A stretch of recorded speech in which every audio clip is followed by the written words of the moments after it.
I need that sports encyclopedia. Where you at, Steve Kim? Got Trent in the cut. What up, man? The real Coach JB. My main man, Big Smitty. Are y'all ready for this? Ground like something to prove it. Came to a conclusion that it's Smitty and JB and Smitty from West Coast to your side. Worldwide, we in your city. Keep it 150. We never change what's happening. Hurdle and get In any metric, Coach, you cannot have Russell Wilson. Nick gave me my first offer. Like, you got to have that store. You got to be marketable. Hockey, football, baseball, then basketball. Oh, I love this fucking show so much, man. Are you mixing light and dark at 11 a.m.? I'm elated that I can be able to coach, that I can be able to mentor these kids, and give them everything that I've learned over the last 20 years. Smitty and Jason Brown, killed it, yeah, it's a rap. We what the games been missing, we switched it and filled the gap. Smitty and Jason Brown, we killed it, yeah, it's a rap. We what the games been missing, we switched it and filled the gap. You are now tuned in to the Coach JB Show.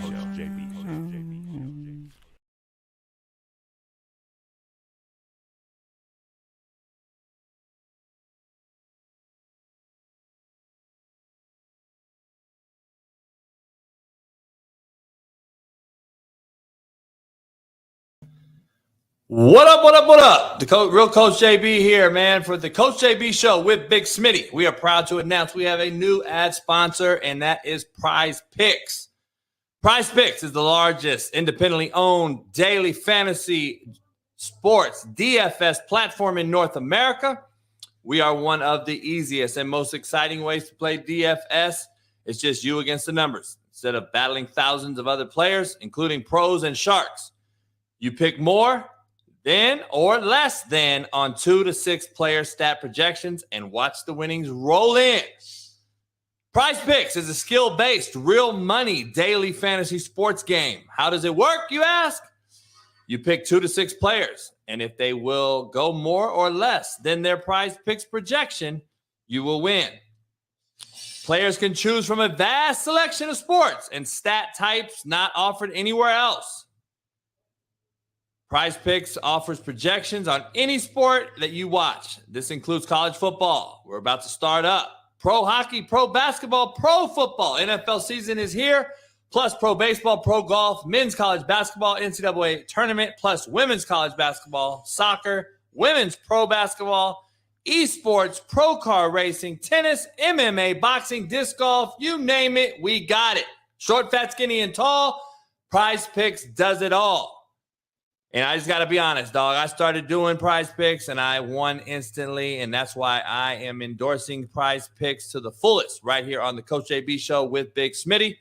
Go to prizepicks.com/Coach JB and use Coach JB as the promo code for a first deposit match up to $100. So go to prizepicks.com/Coach JB and use code Coach JB for a first deposit match up to $100. Prize Picks is the best betting app online in North America. Go get it and do what Coach JB and Big Smitty does every day. We bet Prize Picks.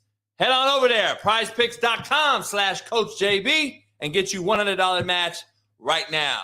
Appreciate you. Peace. What up? It's your main man here, Big Smitty, live here right now, 6 a.m. Pacific time, 9 a.m. Eastern. And it wouldn't be the Coach JB Show with Big Smitty without the man, the myth, the legend, the guy that travels every single week from L.A.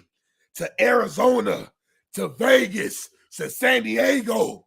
One of the most legendary coaches in modern day history.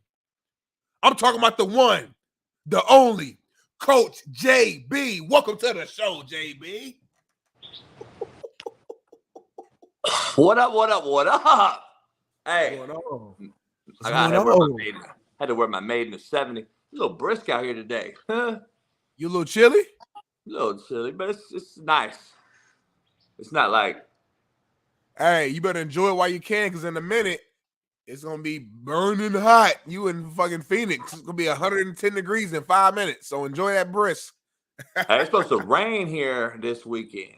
I'll be gone. I'm headed back home, but I can't do rain. Can't do rain. See, I grew up in the rain. I'm used to rain, snow, sleet, hail, all that shit. You from a shithole though. LA, you're not supposed to rain, and you know. But that's why we built different, though. You know what I mean? I'm from the quote unquote shithole, let you tell it, but I've experienced so many different trials and tribulations and storms, literally, that I can handle whatever. It gets to 50 degrees out in LA, and you guys start to panic. Oh my gosh, it's cold. What do I do? I'm not worried about that. I'm built for it tough. Roberto, come on, Roberto. You kidding me? Seattle? What? It rained I wouldn't move to Seattle. Man. I wouldn't move to Seattle if you paid me millions of dollars. Smitty from Naptown, East Side. What do you mean? How it has TB? Where you been at? Big Smitty. It's work boot Wednesday. I got my hard hat, work boots. I pulled up my, strapped up my big boy pants. It's fucking time to go. We don't got time to bullshit. We should have 315 likes right now. You guys are breaking the algorithm for us. I just want to appreciate all you guys. We want to appreciate, let you know we appreciate it. We're breaking the algorithm little by little. We had 800 likes 2 days in a row. Can we get 900 today? I'm just trying to throw that out there. Should we do an early countdown? Yeah, I mean, we should have 300. We should have 330 right now. Like right now. Why not? Why don't we have 330 likes right now? It takes like 1 second to do it. Like on three, on me on three. 1, 2, 3, pound the like, bam. Yeah. Right now. We should have 332 likes. We should have right now. Off the back. Just off the back. You know what I mean? Alan Lopez already dropping a little cheese. Hey, Alan's starting to climb the charts. Alan, he tunes in every day. He shows respect in the chat, and he must have got a pay raise because he's been throwing money at us. Like you about to get me out the hood by yourself, Alan. Hey, that's what I'm talking about. Hey, I know Jerry Port's gonna pound it. Jerry Port's this weekend, Football Palooza come through Saturday and Sunday, Jerry. So you got both days because I got Saturday at Steve Kim, Sunday one of my boys, Dave's coming through.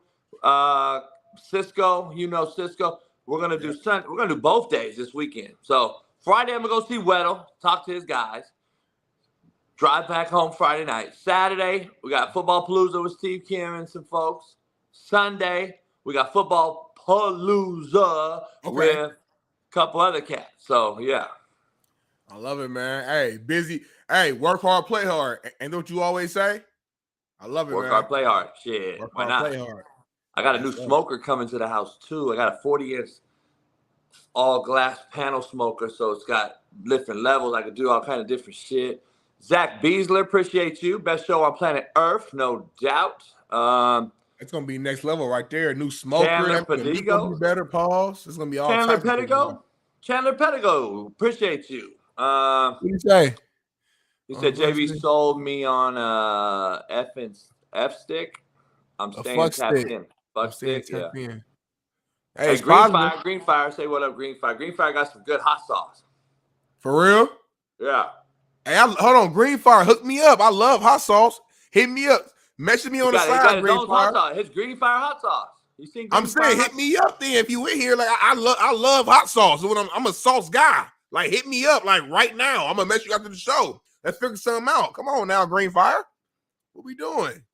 Hey, Josh, come to the game. Yeah, Josh, come to the game. Let's hook up. Yeah, put in the Discord, Josh, and I'll hook you up to get down on the field or whatever. I'll hit up Eric. He ain't plugged in like that. He can't. Hey, Josh, don't believe what he's saying. He can't. JB ain't really plugged in to get you on the field. He gets you to the game. He can't get you to the field pass. So I'm be real with you, so.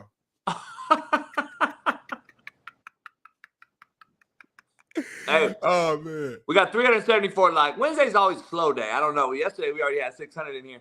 374. We should have 374 likes on 374 on me. 1, 2, 3, boom. Boom. We should have 375 likes right now. Break the algorithm.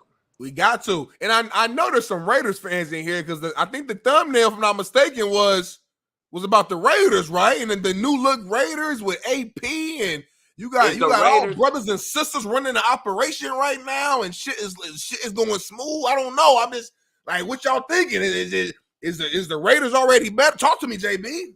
A poll question, which is the thumbnail. Are the Raiders already better than they were with Josh McDaniels? That's the poll question. Drop the like. I know you've seen one game. By the way, I was at the Raiders-Colts game on the 50-yard line before the game, me and Pat last year in Vegas, and it was Jeff Saturday's first game as the interim head coach, and the Colts won. Right. They didn't win another game all year. No. So this feels different, though. This feels a little different. It might be different, but I'm just because saying, AP actually has a coaching history. You know, we had TJ Houshmandzadeh on at Fox on our show, and he was actually talking about, hey, I've been knowing AP since I was a teenager, played against them in JUCO, coached together at Poly. Like, they go way back just the same way you do, obviously. And he was saying that, like, AP just has a certain aura about him when it comes to being a coach that makes people listen to him. There's something about him that brings you confidence, and it's a leadership quality that not everybody has him. And me, I love being from Indianapolis. We love Jeff Saturday, but he didn't have any coaching experience. It's like just taking me right now and saying, go become the head coach of Ball State. Although I'm going to give it my all and I do know football, I've never coached. So to just assume I would just be a great coach doesn't make sense. AP has coached before high school, played the game, Super Bowl, coached the NFL, so I think he can make it happen. Yeah, I think anybody could have put in there and did better, though, to be honest. You said the bar was so low by Josh McDaniel that it was like, damn. I think any new revised energy, just come in there and revitalize the place. You could have went in there and just fucking flex. The motherfuckers would have, let's go. Like, these cats want anything. So, I don't know. Post game, all the players was looking like you. Had they sticks, you know what I mean? Yeah. It was Crosby Big was Mac, like this, Mac. Bobby.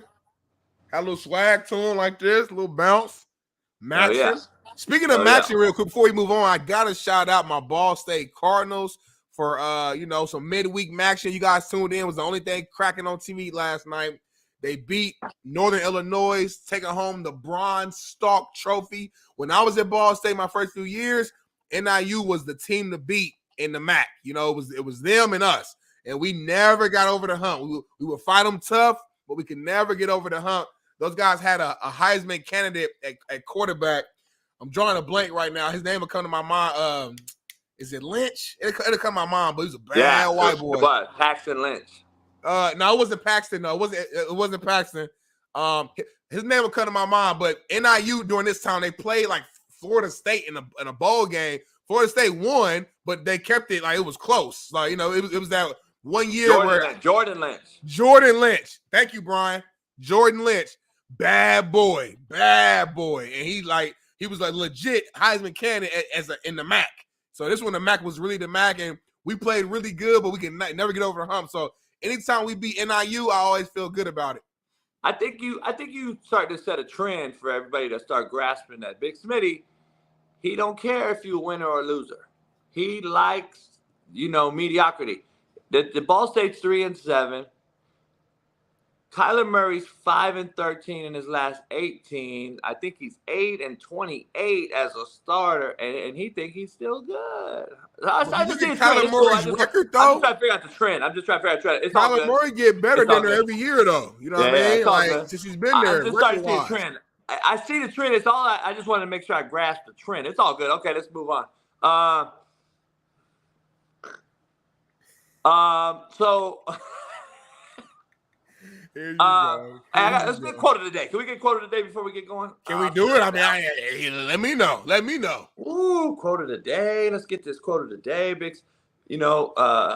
Discipline is the bridge between goals and accomplishments. Discipline is the bridge between goals and accomplishments. So you saying without that bridge, your goal can become an accomplishment unless you got a fucking airplane or a jet, which most of y'all don't. We were talking right when the show started, right before the show started, we were talking about a quote. And I was like, I got a dream quote because I'm tired of hearing I'm making my dreams come true. I couldn't remember it, so I'm kind of disappointed in myself, but I'll have it for the rest of the week. I've never had a dream come true. Not one. Have you? No, you haven't. Not anyone in the chat hasn't either. By the way, stop fucking dreaming because they don't come true. How about you get up, make your bed, and have fucking reality set in and say, I need to go fucking do it. Dreams don't come true. Contrary to your belief. That's the contrary to belief segment. Dreams don't come true. Can we debate this for a couple minutes? This was not planned. I want to debate your mind a little bit, JB. Take a shot. So, because like my wife, I would say she's more in the category of like you be like she's a realist. You know what I'm saying? Like she looks at stuff for what it is. You know what I mean? Which is fine. Like I get it. Like duh, it's right here in front of you. The sky is blue. Point blank. Period. Where me, I am more of like that. I fall in that dreamer. Faith-based type mentality where I'm like, shit, the sky blue, but it could be green. Like, you know what I'm saying? Like, I say stuff to where like you may not see it right now, but I have enough crazy belief in myself that things can happen. I'm crazy enough, JB, to believe that we can get 10,000 people into this show daily, and we could be making 6-7 figures from this show alone. I'm crazy enough to believe that. I'm crazy enough to believe that a young black boy who grew up poor, getting evicted from his apartments, could move out to LA and be on national television for damn near 2 years straight on the Daily Show. I'm crazy enough as a dreamer that I believe I could sit down right across from Lil Wayne, one of the biggest rappers of all time, somebody I grew up listening to every single day, and he can be a fan of mine. I'm crazy enough, JB, as a dreamer, that I could be on the Coach JB show and he'll reach out to me to rap and talk about us working together and doing a show. So I just got to disagree with you a little bit because sometimes dreams do become reality, brother. And when I look at my road travel, what I'm doing right now, you would have asked me this 5-6 years ago, I would have never imagined this, JB. So I got to push back. All right. Well, I'm going to push back and give you the truth of it. So hopefully the truth bomb don't hurt your feelings today and demoralize your dreams. That is what's called all who you know, my friend. So you knew Marcellus, who knew me, who I reached out to you and got you on here, and you knew Whitlock and got on Fox. And guess what? That wasn't no dream. You know what it was? What? Optimism. You are optimistic dude because you're a good dude. You always think positive. And you were hoping in one hand, shitting in the other one, hoping to come true. Now, this is the bottom line. You are so optimistic, and a good thing happened through who you knew, and now things have gone your way. That still has not been a fucking dream come true, just so we're clear. So it is your optimistic views in life and your connections that's allowed you to do what you do. Just saying. So we all can have La La Land over here, but then I'm going to bring you down to the real life over here. So that's what's really going on. And now you're welcome. But hold on. One more pushback. What you said is true, but there's a lot of people that knows the connections that I has. Marcellus know other young cats. Whitlock know a ton of other young cats. Why was it me? Out of all the people, why was it me? I don't believe in coincidences, JB. I don't believe it was a coincidence that me and you just so happened took about 30 minutes together at at Marcellus's wife's birthday party a year or two, like 2 years ago now.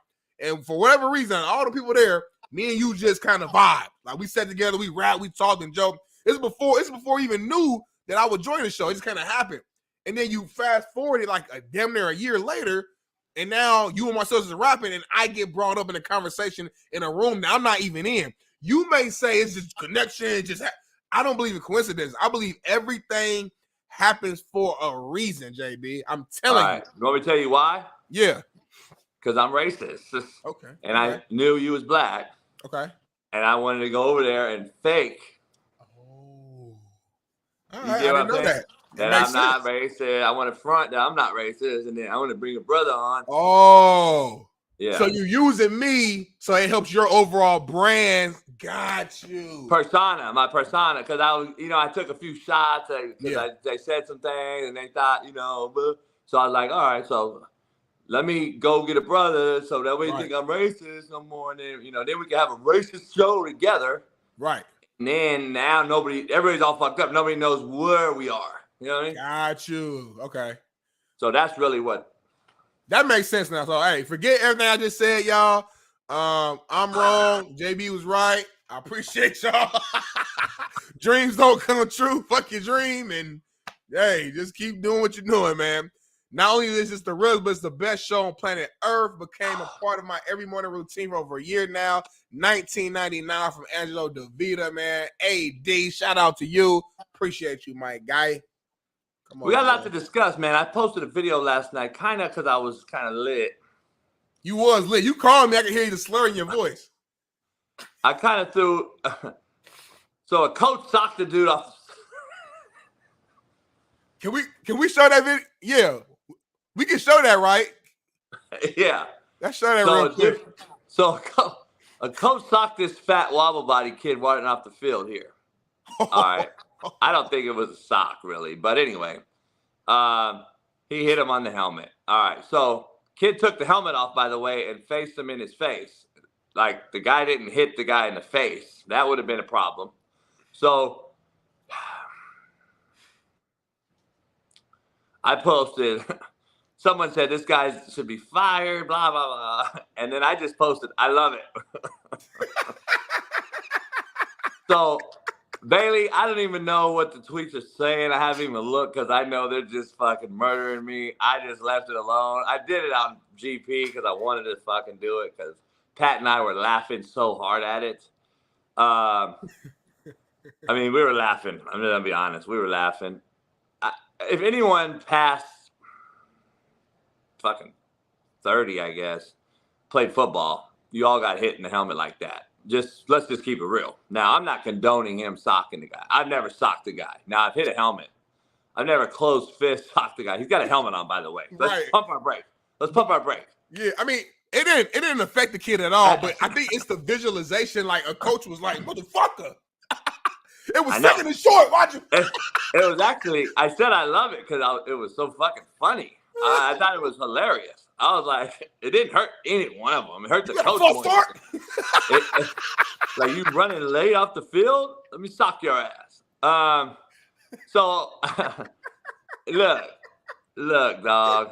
It's cancel culture, Vulture. Like, everyone's gonna come after you. You know you can't do it. Trent Dilfer, they came after for yelling in the dude's face. They come after fucking the Michigan State head coach when he yells at kids on the sideline. I mean, you can't coach anymore. So, but let me just be devil's advocate on this. I'm not saying sock your players. I don't condone it. Okay, let's be honest. But I love the guys that come in the tweets like, yeah, you would love it. I wish you would have did that to me. I'd have hit. No, you wouldn't have. My players would have beat the shit out of you. Just let's be honest. Big Smitty, do you know how many times I'm going to have to bring on some players of mine? You know how many times like shitbirds would talk back and I'm cussing them out? I had one of my linemen from Louisiana. I'm walking away from the conflict because I'm cussing him out and he's talking back. And I'm like, shut the fuck up. I had a lineman come off the sideline and literally suplex this kid.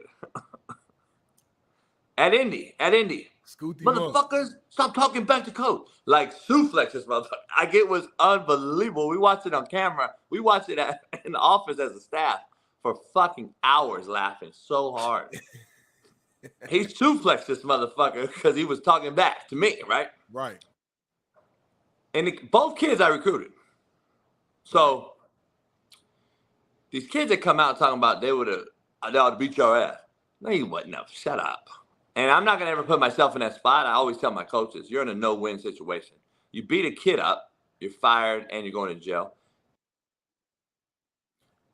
You get beat up, you're never going to coach again. Like, I got to be honest, because you're a fucking laughing stock, right? You got beat by a kid. You got beat up by a kid.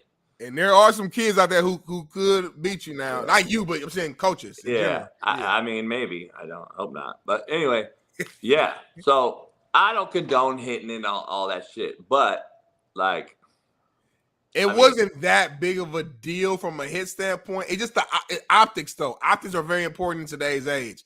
Like, I've had a coach not hit me in my face, but I've had a coach like thought I made a mistake, even at practice, and ran up and gave you a little to the chest. I'm like, whoa, like, yeah, all right, coach, we good. But like, hey, I'm gonna tell you right now, I had a coach who played for the Giants. He was an older guy, and he would headbutt us with his bare head. Oh shit! And he would bleed. He would have a fucking gash, just blood running all over the fucking place during the games. And his name was Vince. God damn it. Vince, not Lombardi. It's something like that. He's an Italian dude, played for the Giants, New Yorker. He was one of my high school assistant coaches. He would headbutt the baddest dudes on the field and just blood everywhere. And like, stop being a pussy motherfucker and just fucking headbutt us.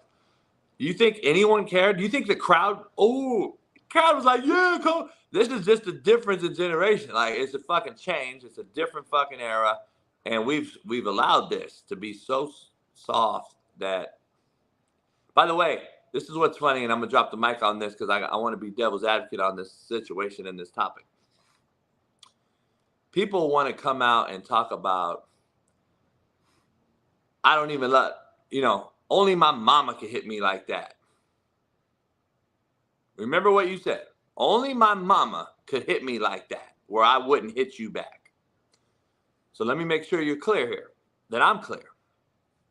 When I posted this, everybody was like, damn, mic drop, if you saw my Twitter.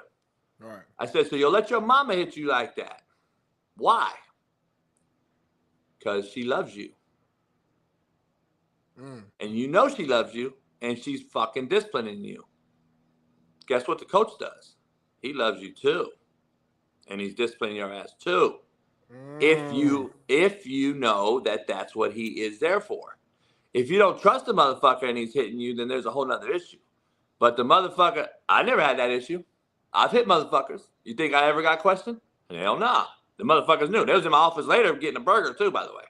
So like, there is a difference. You got to win the kid over, A. You have to understand that the kid understands that you're never going to put him in harm's way, B, and that you're never going to allow them to fail, C, and get them where they could not get themselves. What a mama's supposed to do. So perception is reality. Once again, people don't put it in perspective, and that is what people don't fail to understand. Like, hey, I love you just like your mom. By the way, I recruited your mama. I recruited your mama to get you. Right. And your mama knows or would never have sent you to me. Jermaine Johnson. I got a lot of stories I could tell you about a lot of different kids that I went after their mama to get the kid so I can build that trust because I know that kid was going to have issues going to a JUCO or being away from mama. That's real. That's what I did. So there's a lot more to it than just what meets the eye. And people don't want to look at it that way. So I don't know. That's just how, context always matters in every situation, every scenario. So here's the devil's advocate side I wanted to bring up. Bailey, could you bring up the pictures what I sent you yesterday? Jerry, that is not all I did with mamas. Jerry, chill. First time I rapped with JB at that little birthday situation, we had some conversations. I'm gonna keep off air, but he was telling me some stories. I'll say that. I'm gonna keep it right there.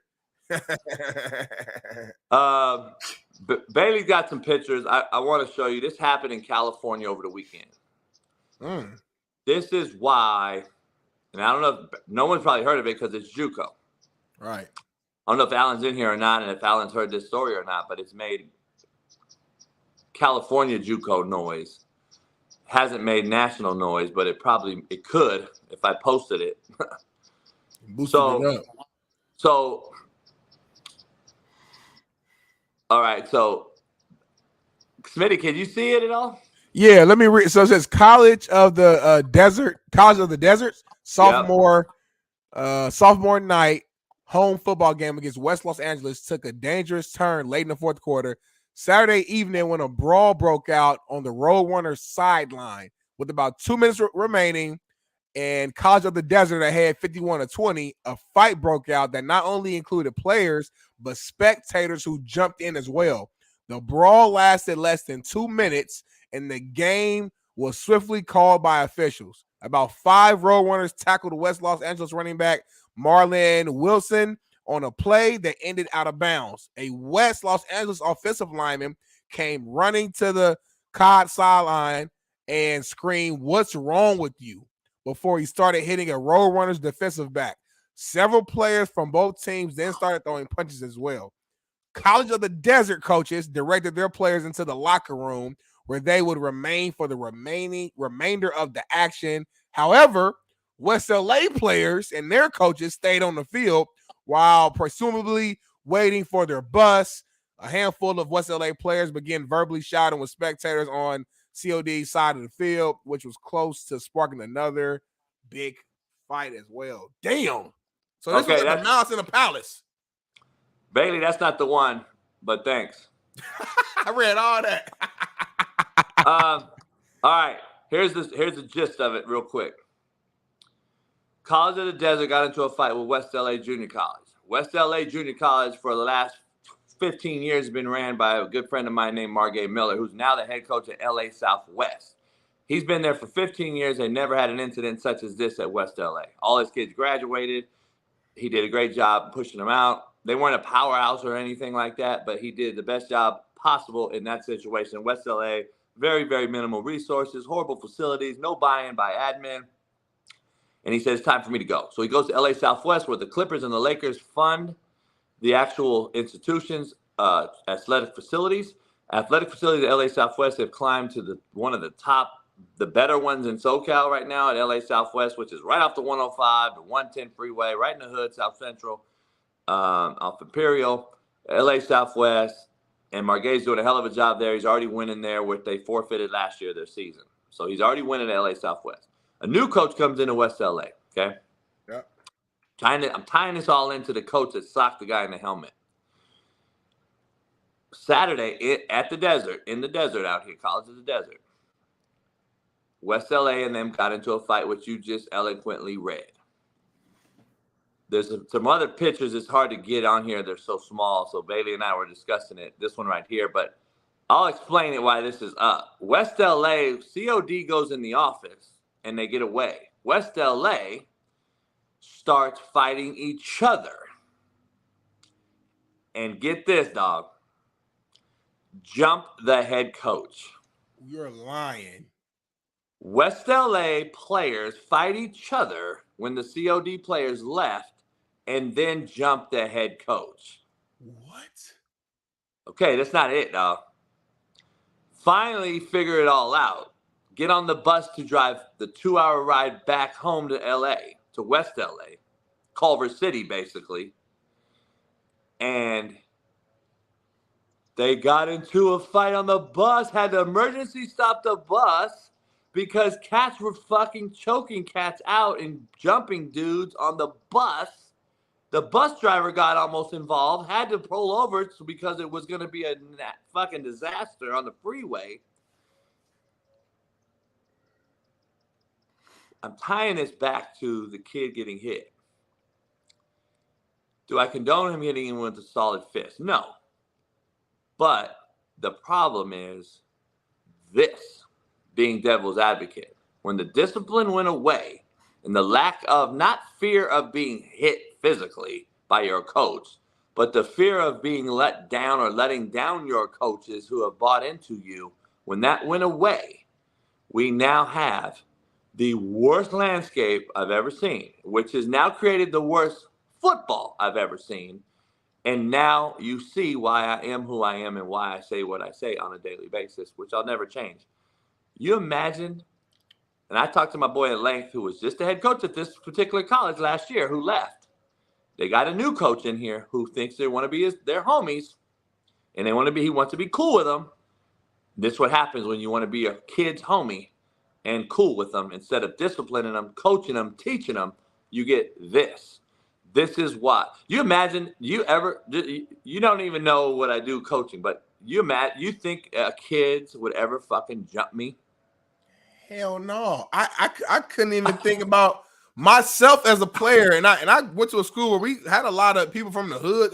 It was nothing but respect. We were never in our right mind thinking about putting our hands on the coach, let alone jumping. Because if one player was even to think about that, the other players is going to be grabbing his crazy ass off the coach immediately. Like ASAP. It wouldn't even got to Big that point. Smitty, look at where we are in society. A Pop Warner coach is in jail for murdering a coach just last month. Yep. Pop Warner coaches are getting fucking shot at, beat up. Referees are getting beat up. Fucking youth Pop Warner. It has become a mockery, dog. You think it's because of, I'm going to tell you straight out why it is.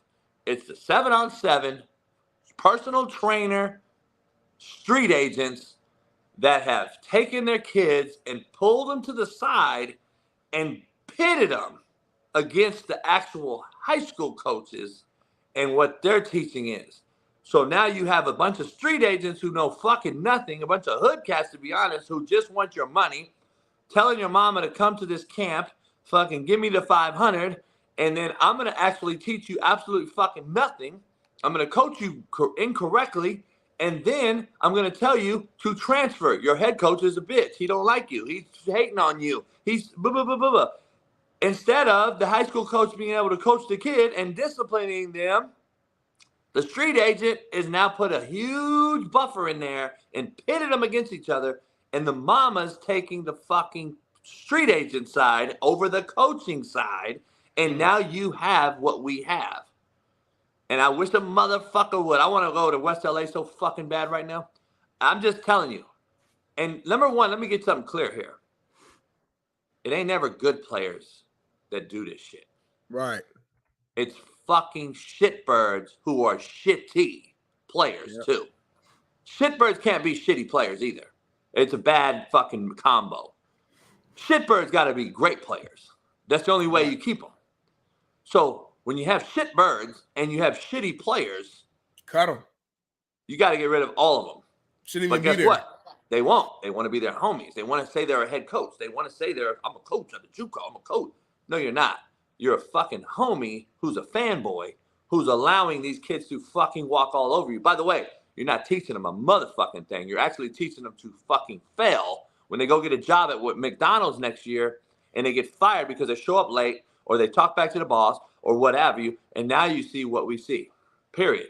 So this is, listen, I don't condone hitting a kid on the face or the head or whatever. Right. But that's what we grew up on. And goddamn it, I never seen no fucking coach get jumped after a game at a JUCO, college level kids. Yeah. Come on, man. I feel like it's like two extremes. Like punching a kid closed fist ain't the answer, but putting yourself in a position to where the players even think it's okay to put their hands on a coach is damn sure ain't the answer. So it's like there's a big fucking, earlier you talked about a bridge. There's a huge gap, a huge bridge between both extremes. It need to be found some sort of area in that middle, closer to the other extreme, to where this makes sense. Because, like, yeah, bro, like if I'm a parent of a kid and I found out my kid was involved in jumping the coach,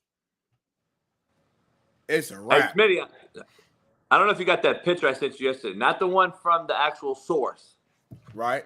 But if you could send that to Bailey so we could put it up. Because we could break news on the show before noon on some Michigan sign stealing things. Some Michigan sign stealing stuff. I got some information that's no one out there has. You're talking about that. You're talking about the first picture, not with the actual. Yeah, I got you. We'll be the one that breaks this news, by the way. So get ready to strap on your hard hats and work boots on this Work Boot Wednesday, because I got something that nobody got. But anyway, talking to a good friend of mine, I can't see it, but I just saw you pop it up. Yeah, gotcha. It don't have the text in there, right? No, I don't. Yeah. All right. So here's something I want to go a little further with. I was just talking to my boy, Division I coach, and we were talking, and he goes, JB, this is the cool part about it. all these cats that are doing all this shit, and he goes, we see it at the 4-year level all day long. These kids talk back to us. They think they're fucking shit don't stink. They're fucking arrogant. They're shitty, shitbirds. He goes, but guess what? They will keep guys like you, JB, who have a temperature of each kid, a temperature of the landscape. Like I said last week on the show, they'll keep me out because they know that I'm going to actually keep these kids in line and teach them something for later in life. But they'll fucking keep me out of this thing. They're keeping guys like me out of this thing. So I'm just saying, it's interesting. It's interesting. But it's unfortunate. So before Matt comes on, I got a little breaking news last night. I got an interesting call, and then I got a text about the call from a very, I'm not even gonna say, I can't even tell you how inside this is. So Jim Harbaugh, everybody's coming after in the Michigan sign stealing thing. It is what it is, right? Big 10's trying to come down, try to suspend them maybe for 2 more games, which is to me is the dumbest thing ever, because like, you've already suspended them for the hamburger thing.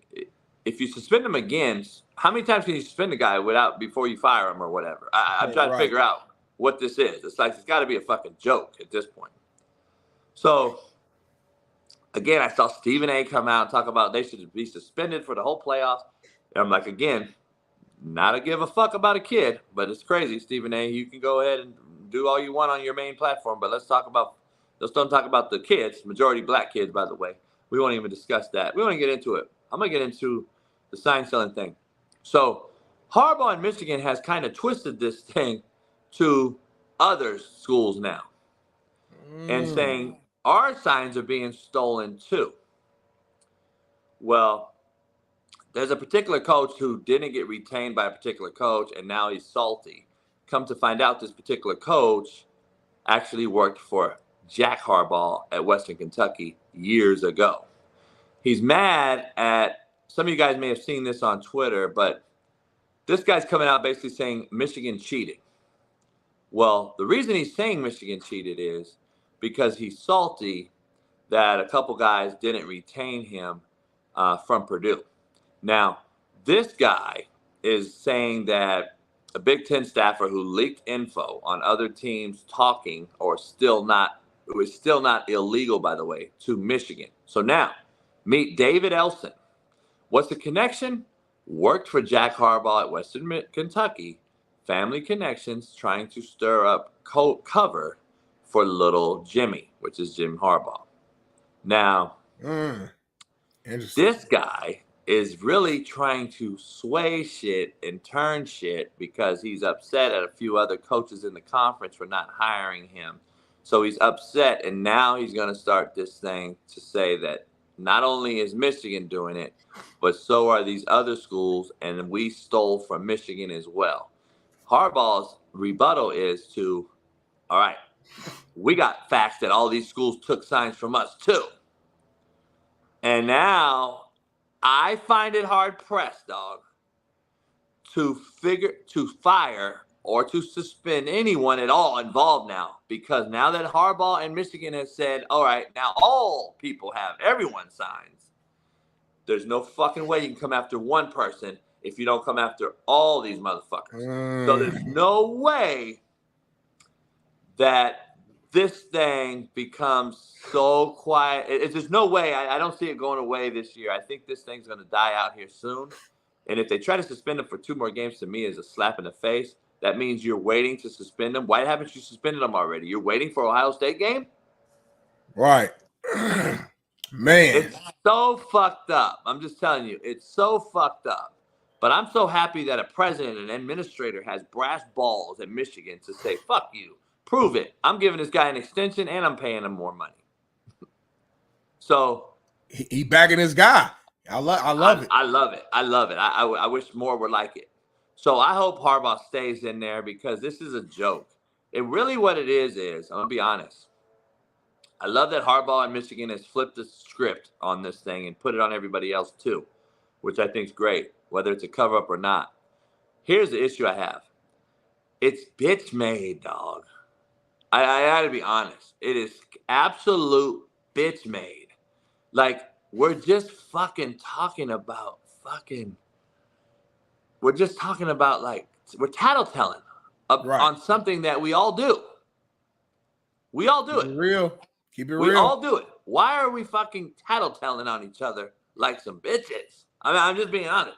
This is exactly what we do. We're tattletelling, and it gives me the most. I'm so secondhand embarrassed by these fucking grown men that are getting beat out by Michigan for players. Let's just be real.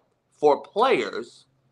And at the end of the day, you're mad that you lost players. Michigan has 19 draftable players. More than anybody in America. 19. I've been told by a few GMs. 19. Georgia's probably second with 9 or 10. 19 Michigan has. They're clearly the most talented roster in the fucking country. Clearly the most talented roster. Do they win it all? Who knows? But they are the most talented team, top to bottom. And it's called jealous one's envy. I've been in these shoes. I'm telling you what it is. I've been telling y'all what it is. But it blows my mind that motherfuckers don't care about the kids. They're going after just one person. And I'm so happy that the president backed them and that these motherfuckers are actually saying, fuck you. I couldn't be happier. So I hope this thing goes away because at the end of the day, they're all doing it. And I think everyone now is just pissed that we lost certain players to Michigan. And Ohio State, as it gets closer and closer to playing that game, the more shit keeps coming out. Have you noticed? Yeah. Like, why is it now? Why is it now, dog? Like, why didn't you bring it up in the spring? Why didn't you bring it up in the fucking beginning of the season when you suspended the guy for 4 games? Why don't you bring it up after the season when the season's over if Michigan wins or loses? Because they hate. They don't want Michigan to win. They don't want Harbaugh to win. So they're trying to just And I'm not a Michigan fan. I'm not even a Michigan fan. I don't give a fuck. I'm not even a Harbaugh guy. Me and Harbaugh don't even get along. I don't give a fuck. But there's difference between right and wrong. And guess what? Even if you don't like somebody or something, true integrity and character is still telling the truth, regardless of if you like somebody or not. We won't fucking tell the truth.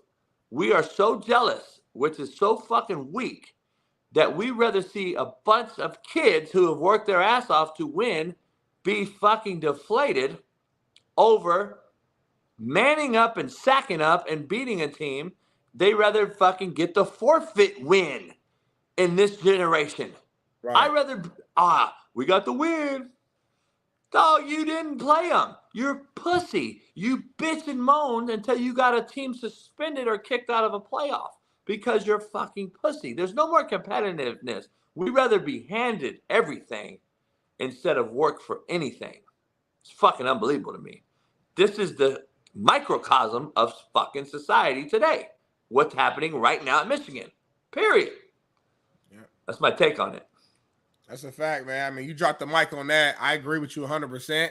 It's a shame that it's happening right now. It's been going on in coaching for fucking forever. All coaches still signs and have sent guys and have done that for keeping it all the way real. So the fact that other coaches and other teams are playing a role and putting out this information, it's soft culture. It's weak. It's scared of competition. And hey, I like what Harbaugh doing. Harbaugh right now, he's pulling a Nino Brown in New Jack City. He said, all right, y'all want to try to take me down? Well, I'm taking down all you motherfuckers with me. So you want to say I'm the one out here stealing signs?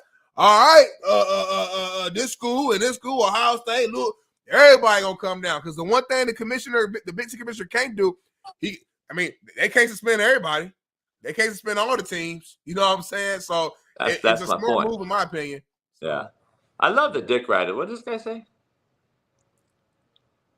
JB says Harbaugh and I don't even get along. I'd be willing to bet Harbaugh don't even know who JB is. Yeah. Kingston Davis didn't play running back for me either. By the way, he was at Michigan. By the way, I went in, met with Harbaugh about him, got him. I've known Harbaugh probably 25 years, but no, I don't know. But I know somebody that we all know, and it's the one and only Big Matt McChesney, who I think is in the building. Welcome to the show, Matt. How you doing, my guy? I'm putting cases on all you bitches. Okay. New program. New program. Hey, what's 24-hour up, lockdown. dog? Coach, I have your ass in Pelican Bay when I'm done I was with you. on one yesterday, and you just woke up the animal again. Soft ass motherfuckers everywhere. I'm so tired of this shit. I got news from a prominent D1 coach yesterday. I was allowed to share it as long as I didn't say who it was, but we just posted it. There's so much bitch madeness going on in this fucking thing right here. They're trying to get Harbaugh and those kids suspended so bad that they are now finding ways to try to spin this thing, and Harbaugh just spun it back at them. Like, all right, well, we got our shit stolen too. So guess what? You better fire everybody because everybody has each other's signs, and this shit is so fucking tattletale, bitch-ass made shit. I'm so over it. Yeah, I should put the fucking bro. This has become like the NCAA is becoming like a soap opera. This is ridiculous. Okay, look, But Matt, before you say that, you wonder why the NFL is what it is. We talk about every day. It's because of this shit. It's what it is. It's just everyone's just complaining now. Now look. I coached. I had a long conversation with my man Ryan Walters yesterday. Purdue just played Michigan. I sympathize with Coach Walters. Like, he's my homeboy. On top of, I played with him at CU. He's one of my best friends. But I obviously sympathize with him. Like, I get that this is fucked up. Like, it is. And I got guys who play at Michigan. So I talked to the players at Michigan, and they don't really have anything to do with this. That's the worst part about it. Like, they're just playing. They're being coached. They're playing football. Like, it's what it is. As a player, if you can figure out a way to understand what the other team is doing from their communication, then cool. But as a coach, I understand why everybody's so pissed off. But I also think that everyone does this, and like I really believe that, like, once if Michigan's going to Nino Brown this motherfucker, like Smitty said, which I think they will, everybody's going to get caught for this shit. It's like when Tom Brady got caught deflating footballs. Well, I played with Chad Pennington. He used to walk out onto the field and literally be like, "Hey, take air out of this ball." Kyle Orton did it. Every fucking. By the way, did it. Hey, that's the only way I would throw it.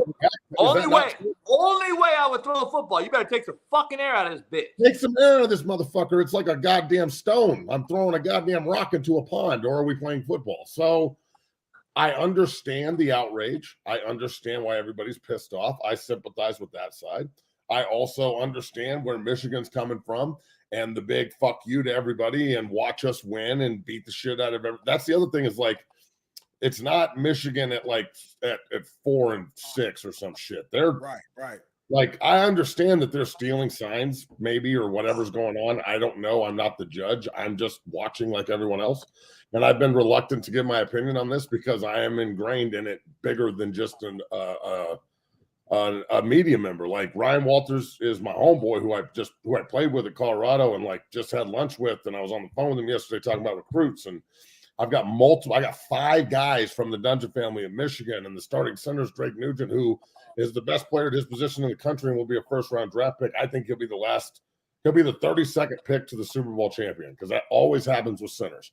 That's what I think will happen. Like, I'm immersed in this a little bit deeper than just an opinion. So I've really tried to step back and kind of formulate an educated response on this, and I don't really have one. I've never seen anything like this before. The Connor Stallions kid seems like a little bit of a serial killer psychopath type. But I also am from a world where, like, advantages in football are hard to come by. And if you find something out mentally, here's a question. You're at 3 technique, Smitty. I'm at 3 technique, right?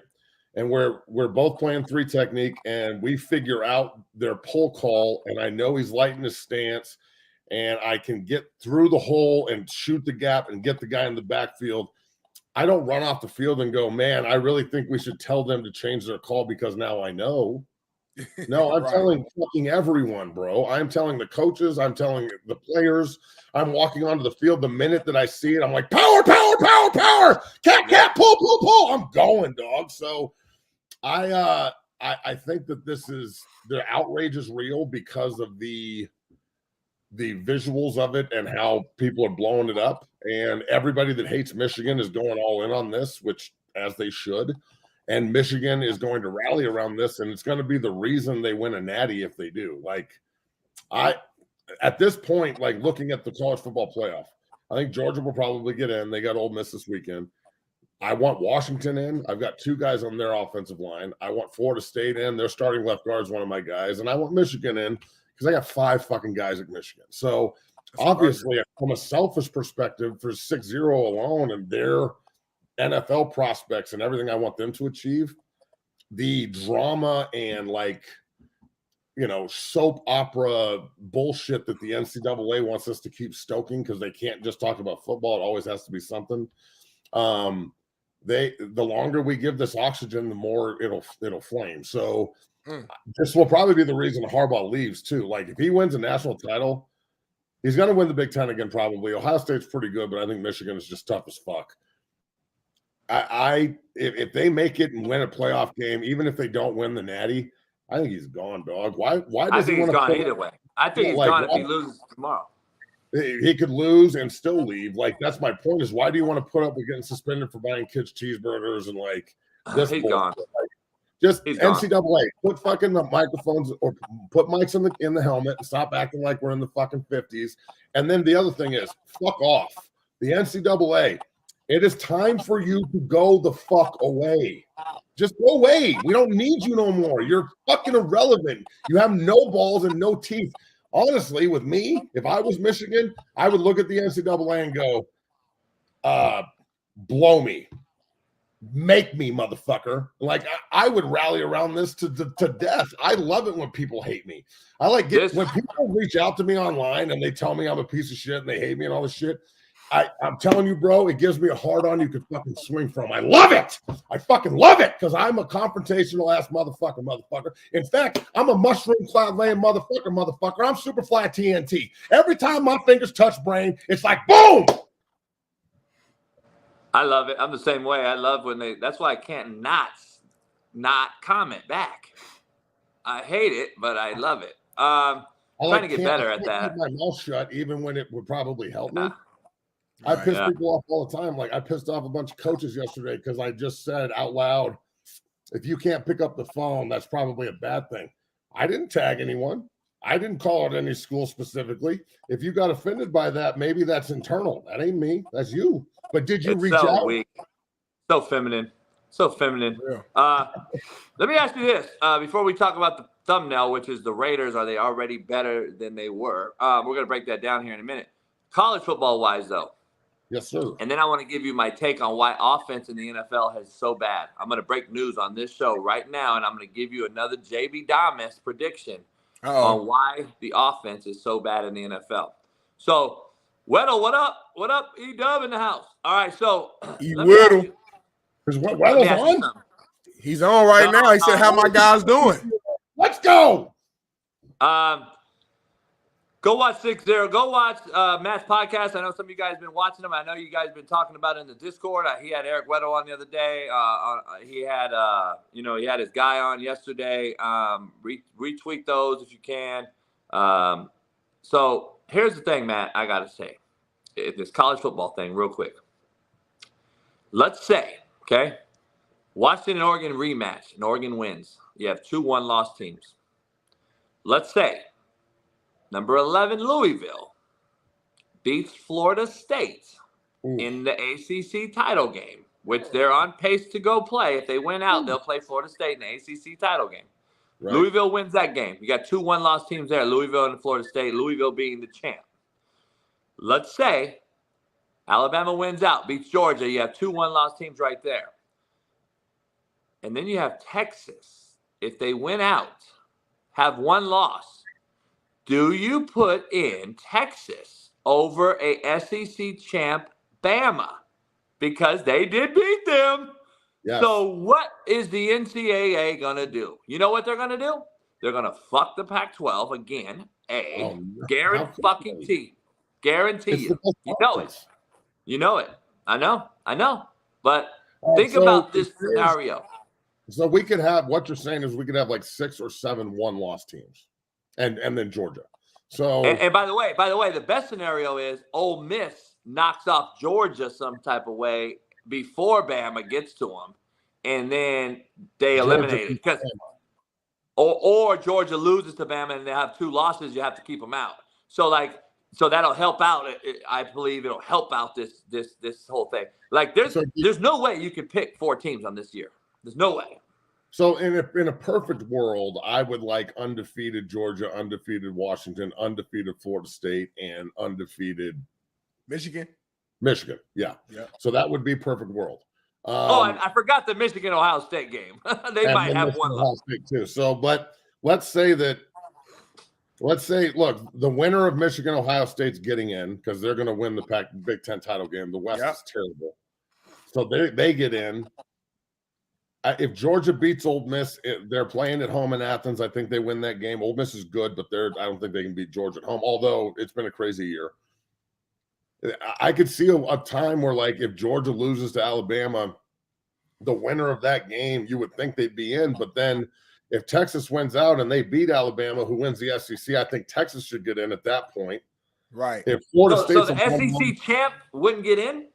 So not if we're talking about but then if that only happens if Florida State wins out and is undefeated, because then you can't keep them out. And it only works if Washington wins out and is undefeated, because if you give the committee a reason to fuck you, they'll fuck you. Like if Florida State or Washington lose, or Oregon wins the Pac-12 and beats Washington, and they have that one loss to Washington, which they avenge, they'll still look at them and go, well, the SEC is better in their opinion, right? Which I think is wrong. And they'll put Alabama in, even though like Texas beat Alabama. They'll put Texas and Alabama in, and then Michigan or Ohio State, the winner of that. I wouldn't be surprised if they put Michigan and Ohio State in if that were to happen. Like Michigan 1, Ohio State 4, make them play again. Because last year, that should have been the national title. Michigan and Ohio State would have been a fucking unbelievable national title game. So, like, I'm so glad they're going to 12 teams, but this year they should have done it. Like, there's so many good football teams that deserve to play for the national title this year. Here, how about this scenario, though? I was told this last night. By a 4-year coach. He believes, his head coach, I'm not going to say, believes that this will be the year that possibly 2 undefeateds will not get in the playoffs. I don't see how that's possible, though, dog. Like, so here's the pot. Here, let's break it down. A one-loss team is going to get in over undefeated conference champions? No way. No way. Let's break it out. Let's break this down. What would those 2 teams be? There's only 2 out there that could possibly go undefeated that wouldn't get in. Florida State and Washington to get fucked. And that's it. I don't see Washington literally plays a ranked team every week. Yeah. I get it. You and I get it. But here's the scenario: Washington wins out, beats Oregon. Let's say. And they have the fucking Heisman winner. Penix is going to win the Heisman. Right. Yeah. So you put them in that, and you fucking it's gonna be crazy. I'm just telling you right now. If Georgia, let's say Georgia and Bama play in that game, and either one of those teams win or lose, you're gonna sit there, and this committee's gonna say the SEC again is going to have the strength of schedule, blah blah blah blah. And then Florida State's going to go undefeated in a let's be honest, in a shitty ACC. And they're going to say, guess what? Ohio State, Michigan, 1-loss team out of that deal is going to get in over them. And they believe this really could happen this year. And I think it's going to start the biggest it's going to be so fucking crazy. But I can see it happening, man. And I know you can see it happening too, even though it's fucked up. Are you saying? Are you in your scenario, JB? Are you saying like potentially, like you could see Georgia, Bama, Ohio State, Michigan being like the 4? That's what he's saying. Yeah. Here's why. Here's why though, Smitty. Here's why though. Let's say Ohio State, Michigan. It's a 39-38 game. Right. All right. Yeah. And Florida State struggles to beat Louisville in the ACC title 40-39. Yeah. They're gonna say Louisville lost to Pitt. Fucking, they almost beat you. You guys really aren't as good as a 1-loss Alabama, right? Or a 1-loss Texas, because Texas is going to get a short end too on this deal. I'm just telling you, something's going to have to. This is the worst year by far we've ever faced. I'm just telling you. I'm just like, if this happens, if we're looking at, I hate Texas with every fucking ounce of my being, but I can console with people getting fucked out of an opportunity. I played on a team in 01, the Colorado Buffalo team in 01, where we beat the number one team in the country, Nebraska by 30 the day after Thanksgiving. And we beat Texas, our only loss in conference in Austin. We beat them in the Big 12 title game, 39-37. And the BCS put Nebraska in the national title against the U. And like, we were sitting there in the banquet like, are you kidding me? It was the most deflating moment of my football life, bro. And like, everybody in the room was just like, fuck it. But we can't, like, what do you want us to do? We just did everything we're supposed to do. And like, because of 9/11 that year, Nebraska played like Troy State or something. They didn't cancel their game. And we canceled our game. We were supposed to go to Washington State and Pullman and play them, and they were pretty good. They won the Pac-10 the next year and played in the Rose Bowl against Oklahoma. They were a good squad.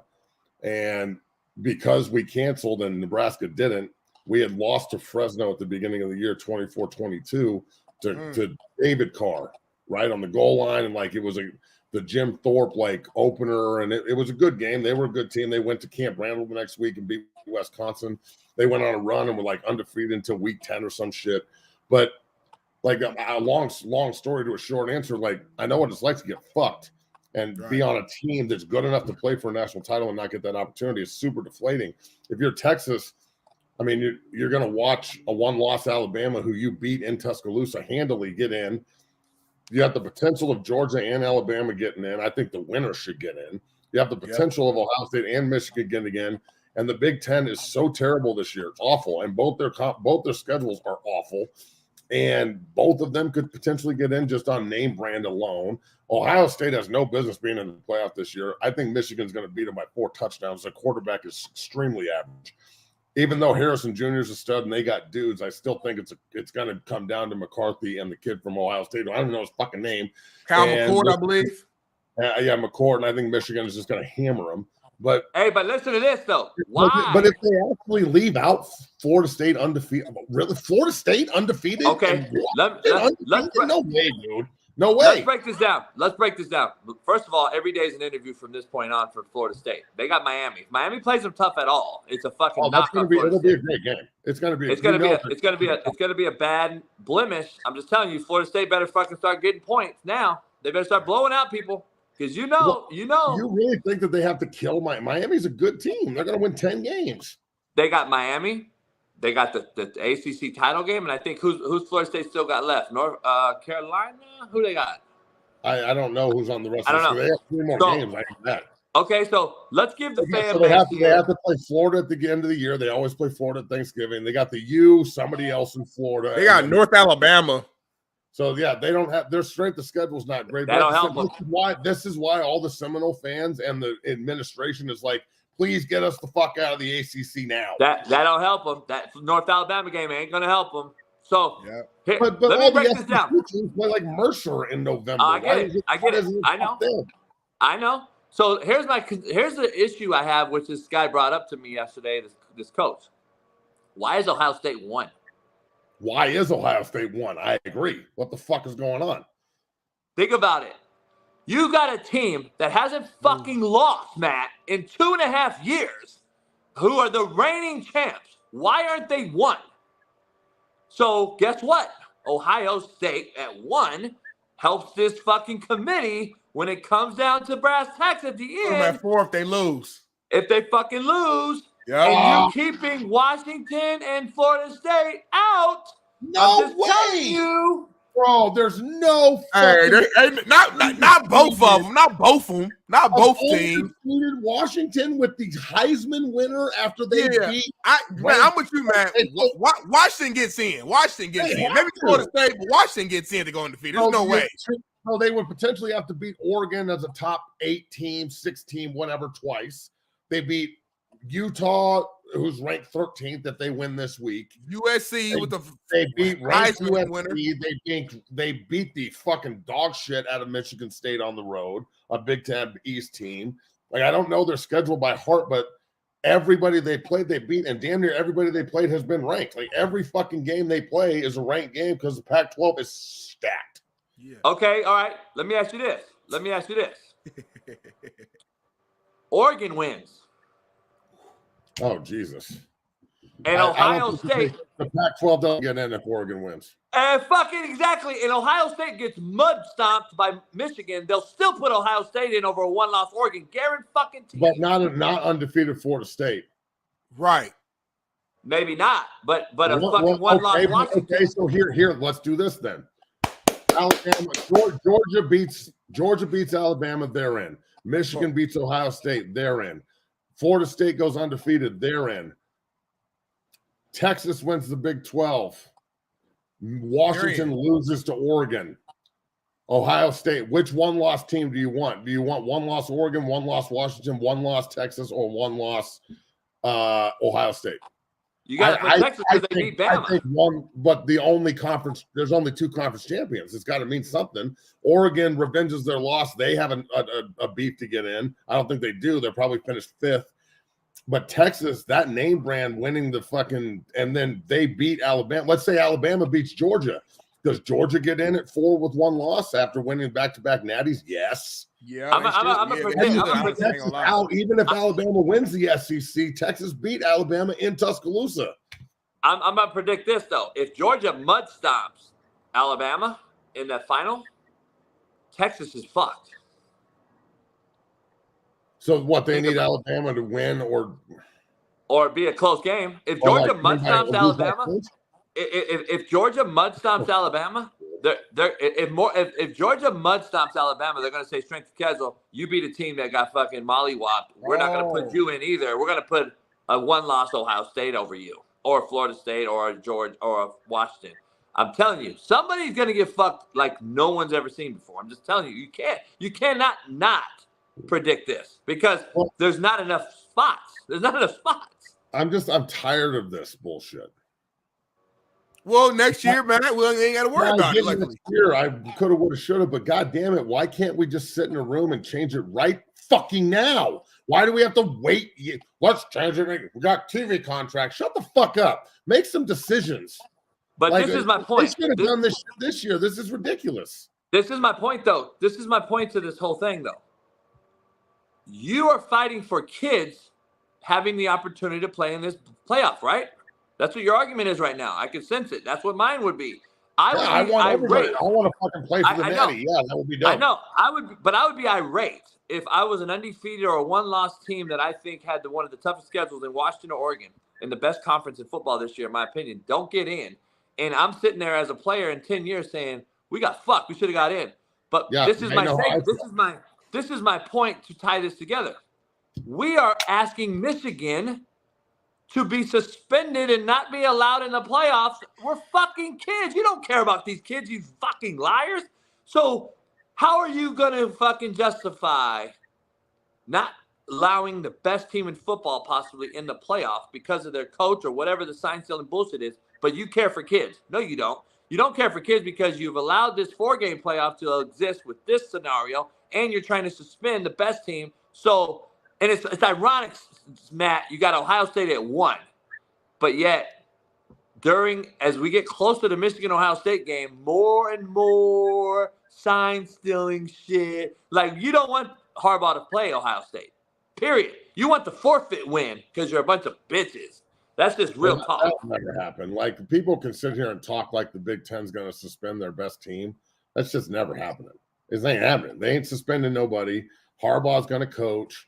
They're going to make the playoff if they win. Like, I know that there's like a lot of smoke, but it's just a bunch of talk. Like, there's a process. Like, even Michelle, the lawyer that you have on, she's broken down like blatantly. My man Joel Klatt broken down blatantly. There's like a fucking appeals process and a 90-day waiting period through the NCAA to Chicago backhand themselves as they fucking figure this out. Like, it'll come out in the offseason that they're getting hit with scholarship reduction and Harbaugh will leave. It'll be a slap on the wrist and everything will move forward. They'll promote some motherfucker. Yeah, they might promote Connor Stalions to be the fucking head coach so he can take over the world at Michigan like he planned. This is all part of the master plan. Let's get this fucking straight. Everybody wants to sit around and act like something's going to happen. You know what's going to happen? Nothing. Ain't shit going to happen. You're just going to keep complaining. Michigan's going to keep winning. They're going to fucking house Penn State this week at Happy Valley. Penn State ain't any good. They're just good enough to get their ass kicked by Ohio State and Michigan every fucking year. So that, and they're going to walk into the Big Ten title game after molly-whopping Ohio State's soft ass, because they aren't very good either, and putting them at the only thing I can hope is that Michigan beats Ohio State by 40. So everybody knows that they're a fraud and they can just go play in the Rose Bowl or some shit. And then mollywop the fucking Iowa Hawkeyes or Nebraska, whoever makes the Big Ten title game, which is a joke.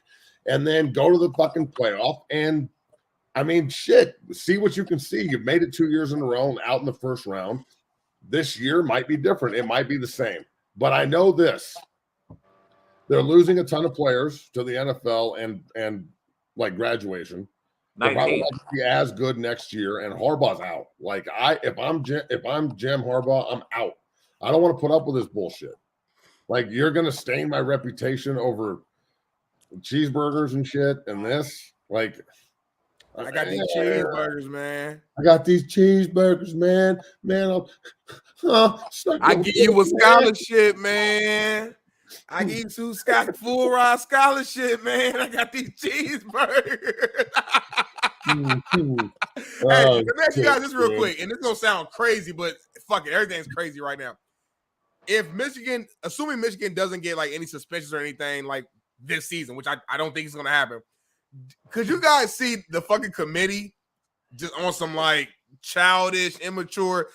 Anyway, they still keep Michigan out.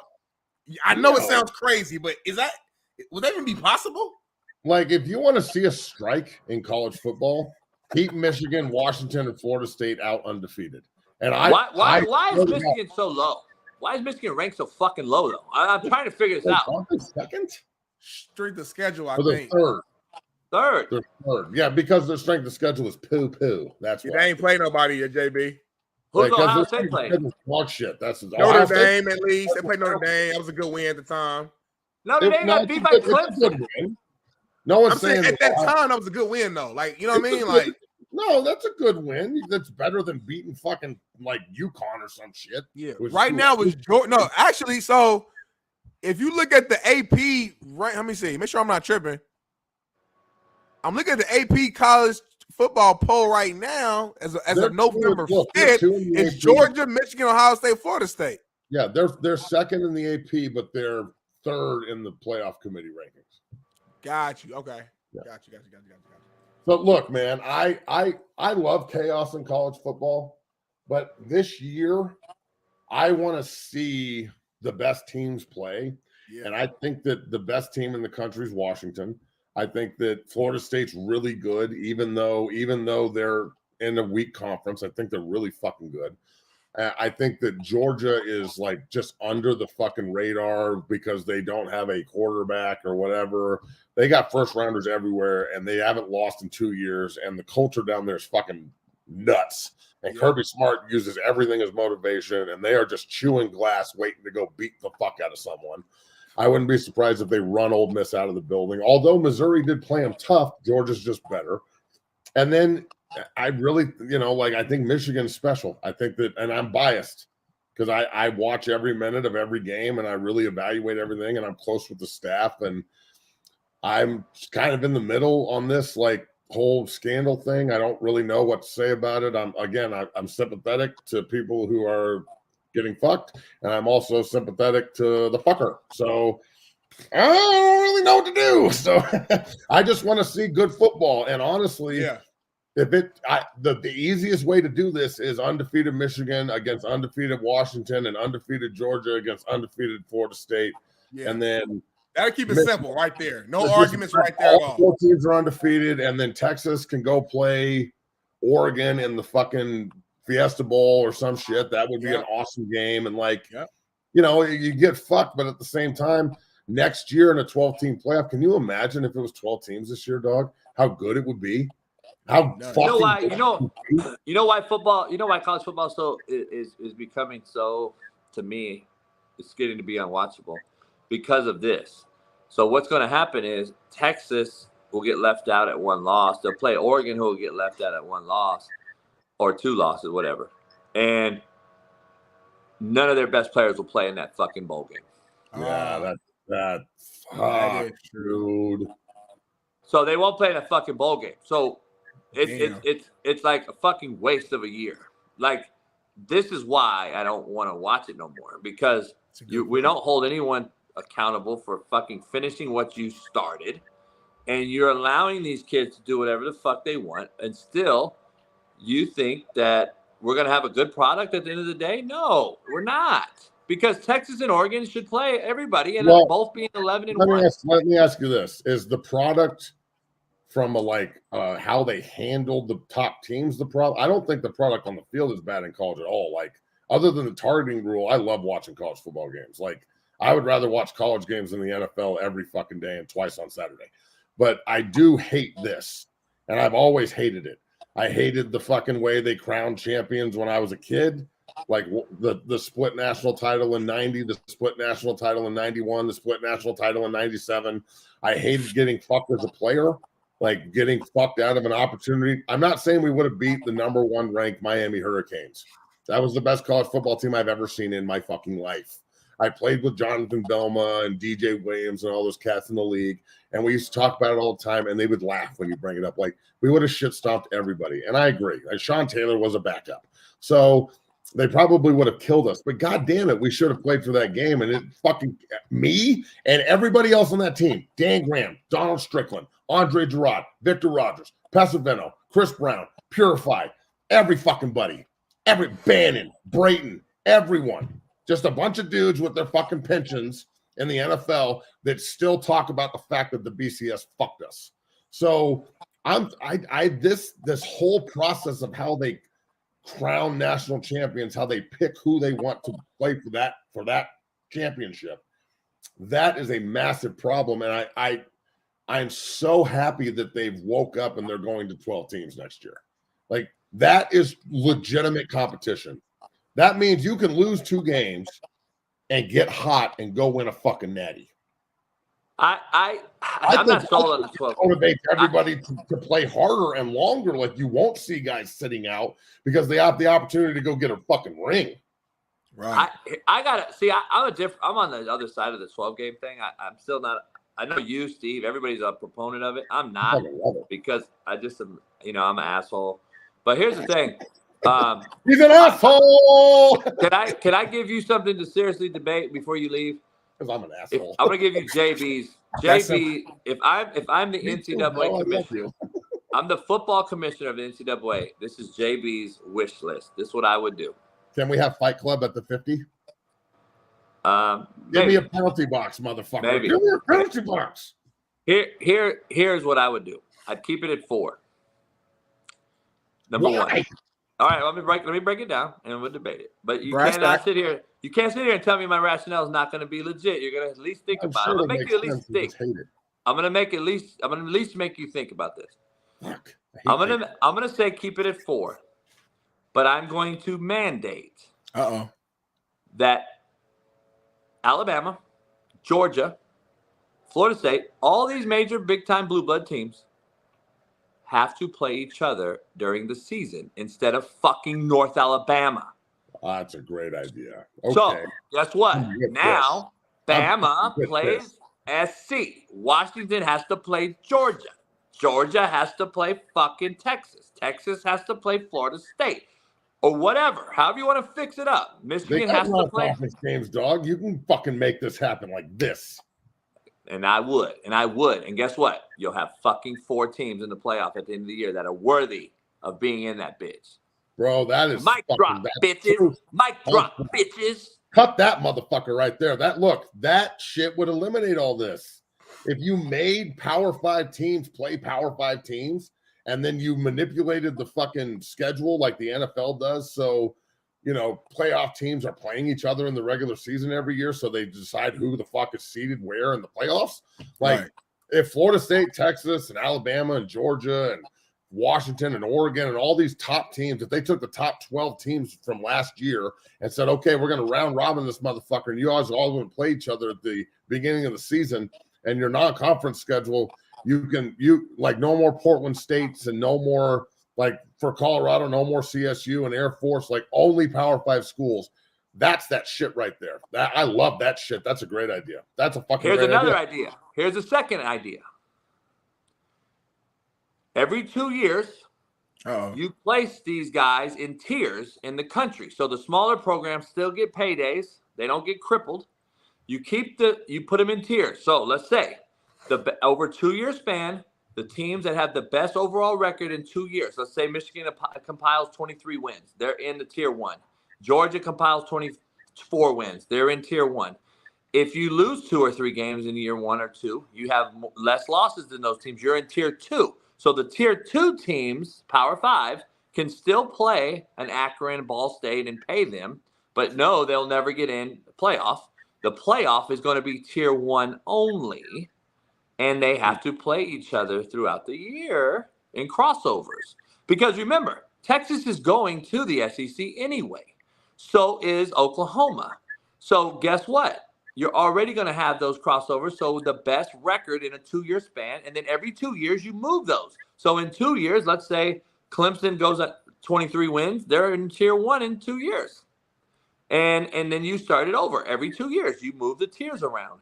And I believe you would have much better football than 12 team playoffs. It's like relegation, almost like it is relegation, but somebody actually predicted or suggested that a guy from was it Ace? I can't remember what team it was. We talked about it earlier this year in the summer. By the way, D Moose, you've already lost, or Easy Mike, you've already lost fucking historical rivalries. So your fucking argument holds no water. You've already lost them. Like they've already lost. 14 years of Bedlam's gone. The Apple Cup's gone. It's already gone. The crossover. Florida State, Miami's about to be gone because both, like Miami, I think Miami ends up in the Big 12 eventually, and I think the AC is going to go bye, and I think Florida State and Clemson and all of them are going to go to the SEC. That's all going to fucking happen here eventually. Like new rivalries will be bred, but look, one of even CU's fucking schedule this year, like that's what Coach JB's talking about. They played at TCU, Nebraska, and Colorado State. So they're playing Power 5 school, Mountain West hated rival. They're not playing fucking Sacramento State, no offense, and like Northern Colorado and then playing Nebraska. So like even next year they play North Dakota State, which is a terrible game. I don't know why they scheduled that. I'm scared of losing it. That's why I think it's terrible because they're really fucking good. They go to Lincoln, they play CSU, and then they got 9 Big 12 games. Here's why I'm against the 12 team, and I want to give you both sides so the fan and everybody can hear why I don't like 12 team. More football. I don't want to see. I don't want to see.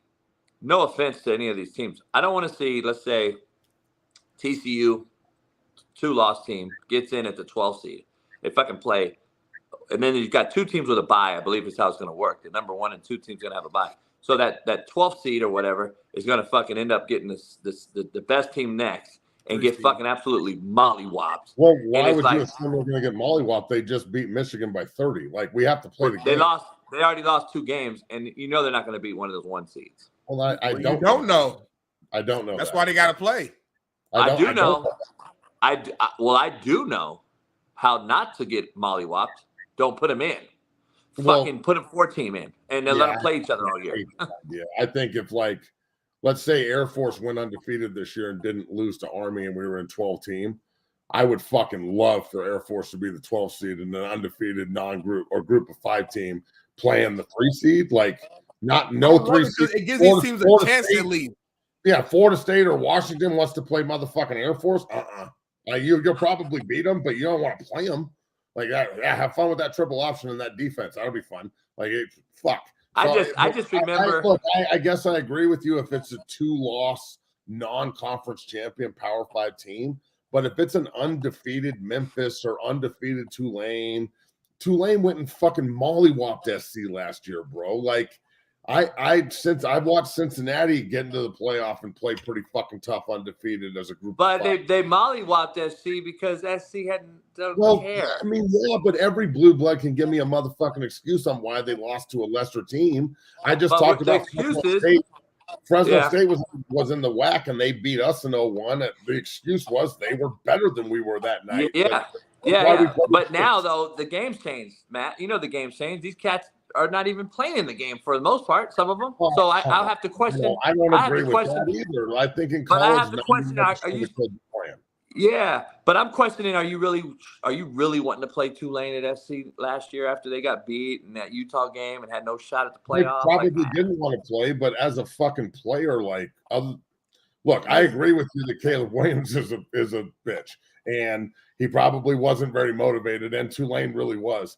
But at the same time, like, if you can't get motivated for, like, you remember UCF mollywhopping LSU, and then that motivated Joe Burrow got killed, and the next year he even talked about it. Like, when we got hammered by UCF, it woke us up, and we realized how good we could be, and they went 15-0, and he won the Heisman.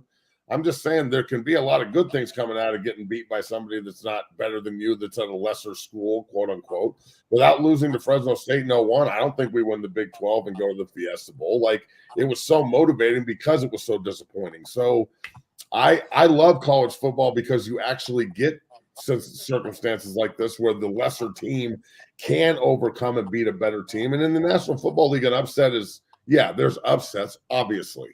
Like the Giants beating the Patriots when they're undefeated in the Super Bowl is a massive upset, but they're professional football players. Like it's an upset, but it's like I don't get like shocked when I see somebody upset somebody in the NFL ever. I guess I miss. I'll leave you at this. I just miss the days where the trophy went to the fucking winner.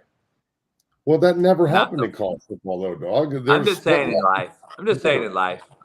life. Everybody gets a fucking prize. Participation trophies are so fucking handed out so often. I just hate it. I want the winner. But you switch the conversation now, JB. I feel you. But like a 12-team competitive situation, at the end of the day, the best teams will end up playing in the Natty. Doesn't that eliminate participation trophies?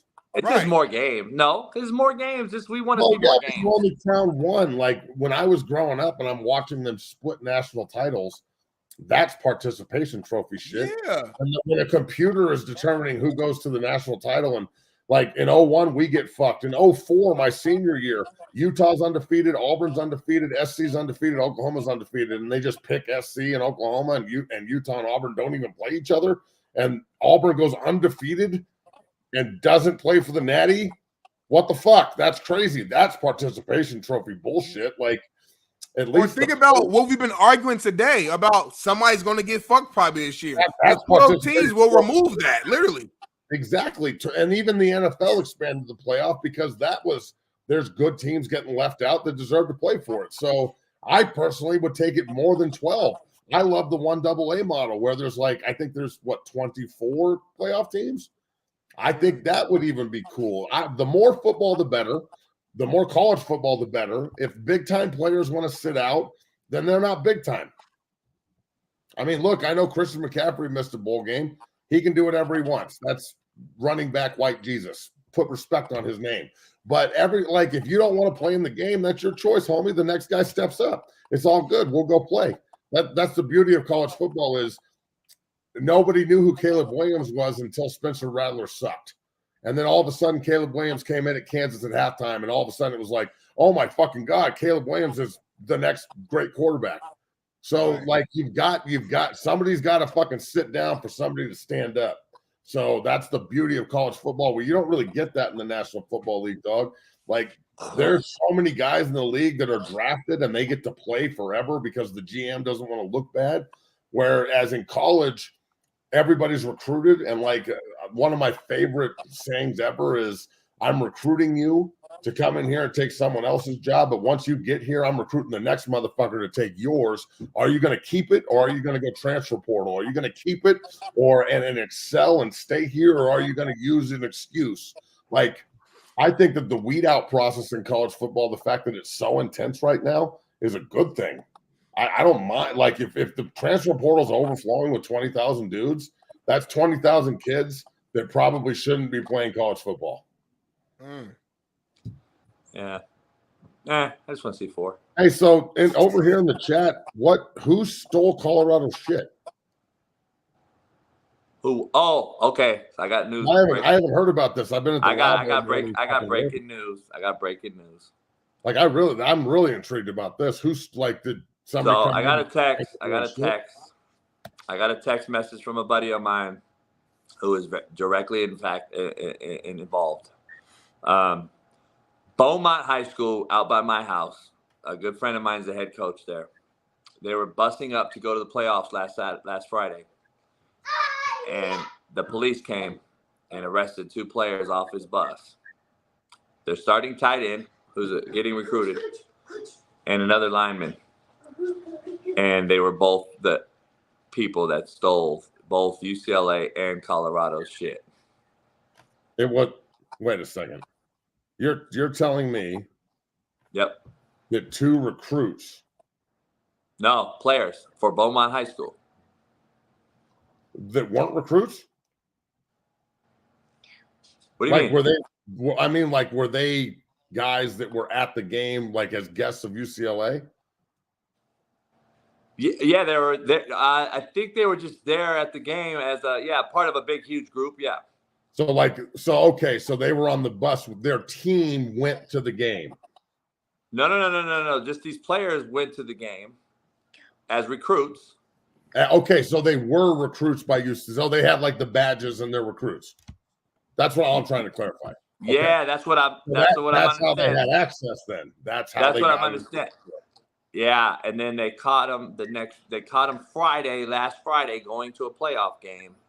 They caught him last Friday and pulled him off the bus and arrested him. Dog. And my buddy's a stand-up dude. Wow, dude, that's not cool. Great dude, stand-up dude, and he just decimated, that his players would do that. And from what I've heard, this is what I've heard from a good friend of mine. A good friend of mine texted me this, and this is what they said. They said that the kids told the coach, the reason we wanted to do it is because we want some of that bling that Colorado and them floss all over the place. Well, earn it. I mean, this is where we are. Enable instant gratification. I'm so glad you brought that up. We've allowed it. Instead of coaching it. Unreal. And these kids just see this shit on social media. They see the NIL deals. They see the NIL deals. And let's just be honest. If this kid's not a big-time 5-star and he knows he's not going to get a big-time NIL deal, what are you thinking this is going to happen? This kid knows he's never going to get a big-time $2 million deal. Guess what he's going to do? He's going to steal your fucking Amazon packages from your fucking front porch. Well, look, like they do now. Not every kid is like this, but this is some coward shit. I mean, look, the beauty of football, every other game, you can't say this about. Fighting is even different because you got to just be a savage. Like my boy Brendan Schaub, who was on the show Monday, go check it out on YouTube. It was awesome. He played fullback and fought for a living. He's cuckoo. That's why he's one of my best friends. He's fucking nuts. He tastes blood and smiles. In football, this is a grunt sport. Like if I could say anything to these kids, it's you can earn everything in this game. Just work. You don't need to steal other people's shit. You don't need to be a fucking scumbag. You can earn it. If you want some bling, you can earn it, dog. You can get. So look, man, I'm gonna eat crow. I'm gonna eat crow. I'm gonna eat crow as a grown man. I'm not gonna apologize, Trent. Fuck you. I don't apologize for shit. What? I'm gonna eat crow. I'm gonna eat crow because I came on the show. We showed the video of the Colorado players smirking and shit. Me and Smitty and I said, man, it looks like an inside gig. It looks like the kids really don't give a fuck. And I said that on this show. And so now the kids we found out kids stole it, and not shocked at that either. But I will eat crow and say that I was wrong. I admit I was wrong. Apologize. Fuck for what? Motherfucker, I said it. Yeah, and by the way, what Trent wants you to apologize? Are you Trent's girlfriend? Nope. I don't know. Grown men don't say they're sorry to other grown men, dog. Save your fucking sorries for your wife or your girlfriend. Look, I don't need sorry. We need just move forward. Figure the fuck out. Like, if anything, this is a teachable moment. Just fix it. Fix the problem. Let's not destroy the young men that made the mistake. Let's educate them and fucking make sure that they don't do it again. So maybe they can stop the next kid from making a stupid fucking mistake rather than just throw them in a fucking hole and throw away the key and pieces of shit. Let's actually try and reform and not just fucking throw them in a fucking hole. And then at the same time for Colorado, it's good to have some retribution. It's good to know who stole your shit. But at the same time, there's safes. And I want you to still wear your fucking shit because that's why you got it. But I'm not much of a jewelry guy, bro. Like I wear some plastic shit and a $50 watch. Like it's just not me. So I don't really understand like why you would wear $100,000 worth of shit around your neck. That seems like a target to me. And now they know that. That's like the criminal inside my head looks at that and goes, like when I was at the CU game when Cameron was there and he was wearing like probably $1 million worth of jewelry, the first thing I thought of was like, he doesn't have any bodyguards. Like if he was walking down the street, who?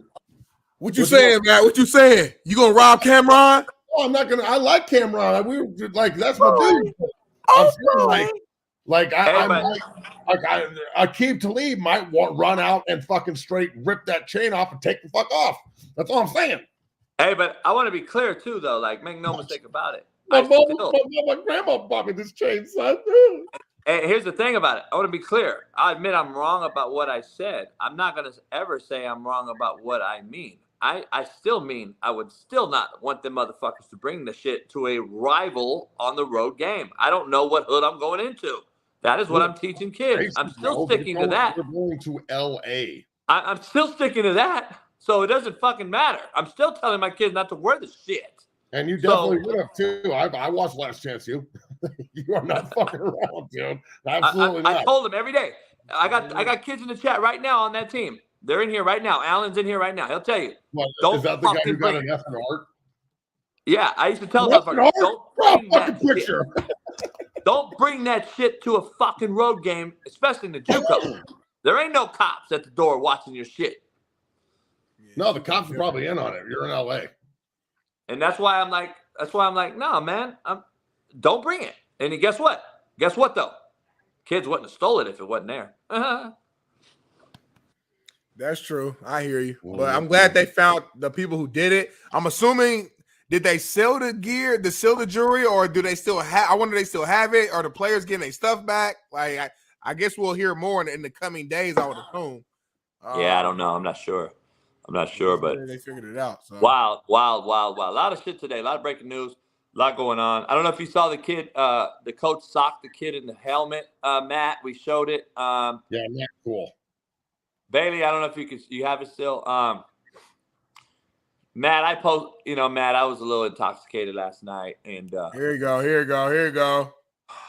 I posted. Somebody said they tagged me in it, and I just responded by saying I love it because Pat and I were watching it, and we were like laughing because you and I.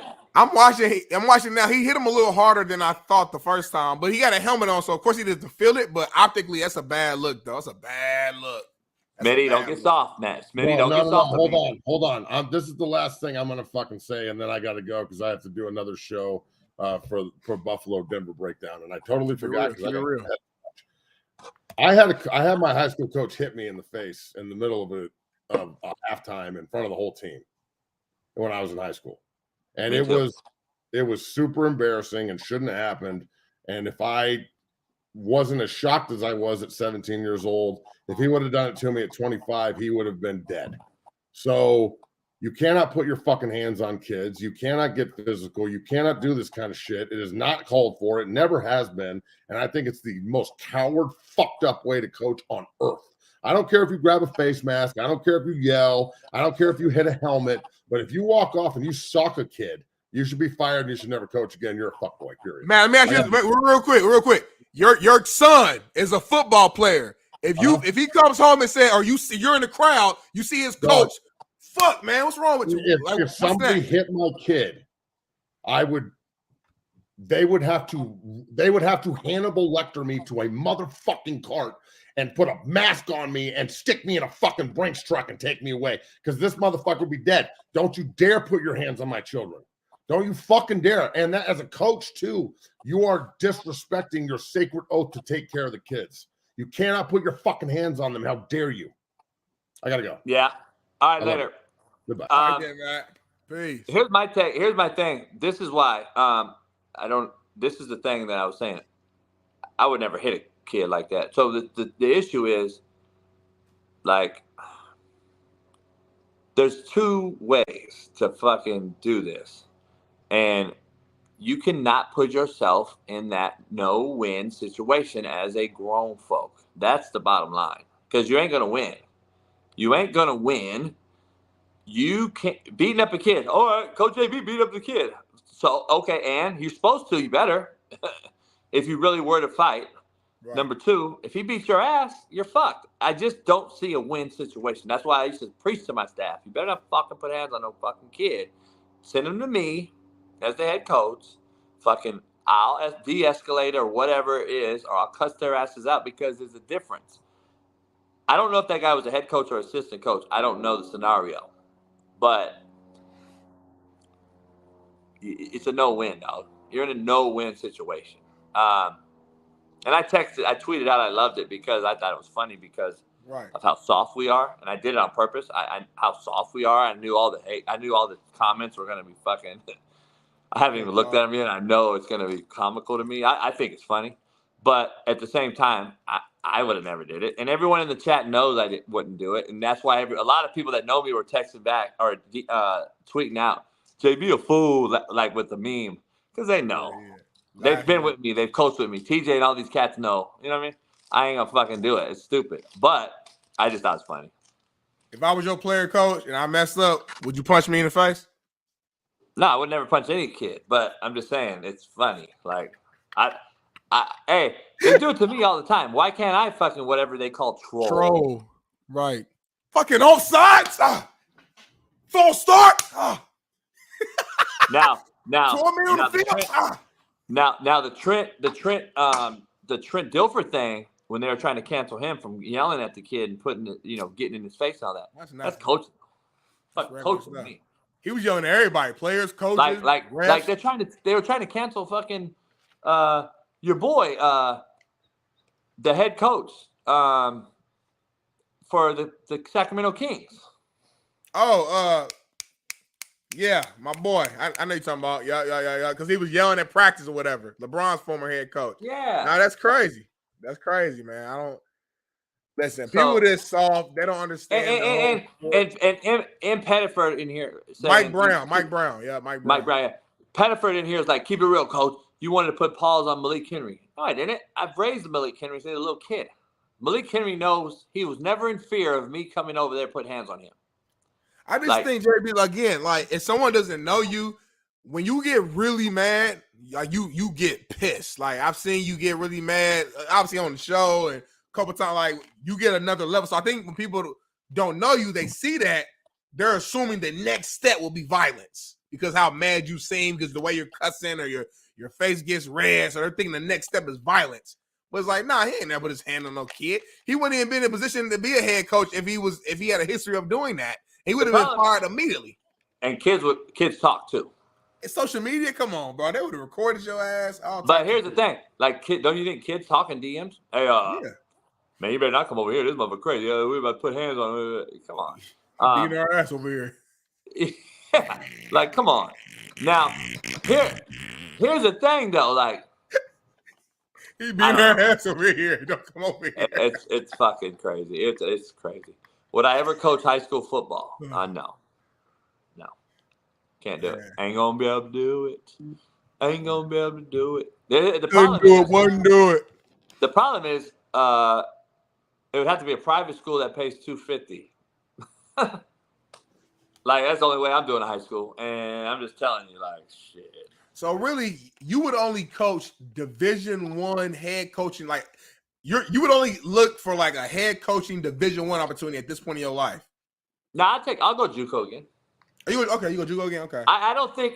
I believe I am for JUCO. I believe that JUCO is a level that every D1 coach will tell you is the hardest level, period. Point blank, period. JUCO is the epitome of coaching in football jail. And I can directly affect a kid's life at a JUCO compared to, here's a perfect point in case right here. Case in point. The Caleb Williams thing. I've come out and I said all that shit, and then all the comments on Instagram that I saw was, you had Malik Henry play for you. You brought him back the second year. You a hypocrite. That's what JUCO's for, you fucking moron. It's not at SC. What do you think they called the show Last Chance U for? It's not fucking at SC. I'm at a JUCO. I'm supposed to give them an opportunity to help them fucking change their lives. You fucking morons. So it just blows my mind that these idiots that's why they're fantasy drafters, dog. They don't know the game. They just want to bet fantasy. They don't even watch the game. They don't know what a good quarterback is. That is the one reason why I'm trying to get over commenting back, because I just know and realize these fucks know nothing. They know nothing. They couldn't tell you the difference between a quarterback and a fucking left tackle. They just see how many fantasy points they got them. So, like, that's the truth. But anyway, like, you also didn't see the 100,000 shitbirds I cut. See what I'm saying? Like, don't show everything, JB. Yeah. So it is what it is. But that's what I laugh about sometimes. But JUCO, I can actually do some of these things, not hit a dude, but do these things and massage a kid and turn a boy into a man. At SC, you can't turn Caleb Williams into a man. Too many politics, too many donors, too many cameras, too many a lot of things. Yeah. He's already a man too. He's already a man stuck in his way who you've paid. Yeah. So now you've paid him. What are you gonna tell him?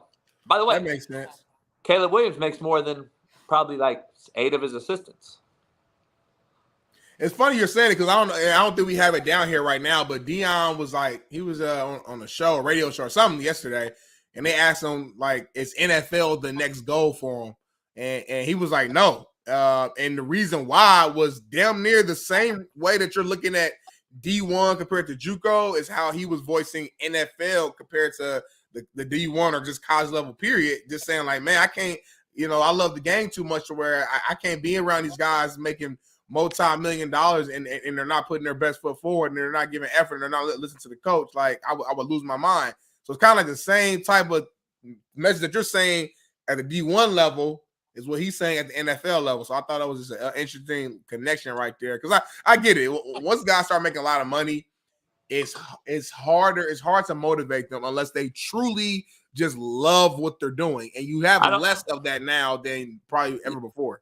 Yeah, and I don't know if I agree with that either because the NFL, Division I is the NFL now. I don't know if there is a difference. I don't think there's a huge difference. JUCO, there's a huge difference. But JB, we talked about that on this show too, though. The whole NIL space, the average NIL amount is what? $300. So like we get so enamored with the top of the top, but it's only really a small selection of those guys making true money that can even compare to like a. That's why it's so bad. That's why this is so bad. This is why this is the dumbest idea ever to make the NIL what it is. This is why it's that dumb. Like, this is why, though. Because you can never, ever truly have the ears of the entire roster in a locker room at one time and not for them to look at you side-eyed. Because 90% of the roster is not being paid and are going to seek greener pastures every single time they can, when you're not looking at them. So you're sitting there motherfucking a right tackle who's the backup, who gets $300 NIL deal, and you don't think he's side-eyeing you, really listening? He's not listening to you. He's hearing you yell at him why you missed the block, why his $3 million quarterback took a chin shot. Fuck your $3 million quarterback. I get $300. I'm going to fucking Georgia next year. I'm trying to get me a fucking bigger NIL bag. But so I feel that, JB.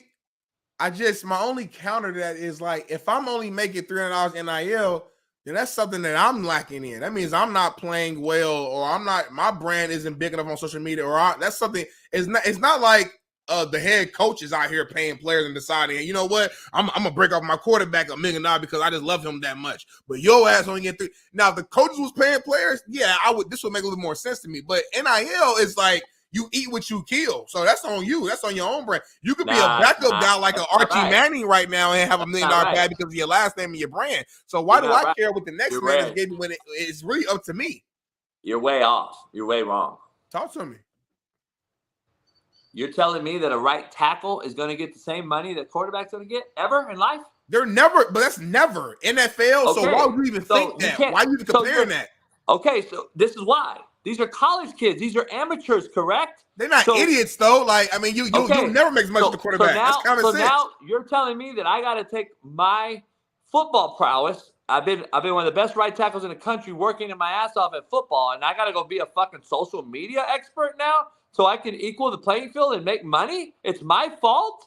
Fuck no. I'm coming to your university. You're giving me a scholarship to protect your quarterback. I get $300 because my helmet covers my face. I get no endorsements. I'm a right tackle. Are you kidding me? Come on, man. You can't equal the playing field. Nah, it ain't on you. It's NIL. That's name, image, and likeness. It has nothing to do. What if I don't want to do It's all about your brand. It has nothing. What if I want to play football? What if I just want to play football? I don't want to do fucking Twitter. Okay, well, that's life, bro. But that's life, JB. Like, this is a life lesson. Life ain't fair. Everybody don't make the same amount of money. It would be fair if you made it the right way. If you did it the right way. If JB was the commissioner once again and break down another fucking, want me to break you another gym on how to pay these kids the right way? You pay them per scholarship dollar. You pay them like the D2 model. So everyone gets paid on their star status or their recruiting status. Instead, you've only given people who get the limelight, commercials. Fucking people know Caleb Williams. They don't know who the right tackle is at SC if he walked into a store. I don't think you pay out on their star status because that fucking high school rating star don't mean shit. But guess what?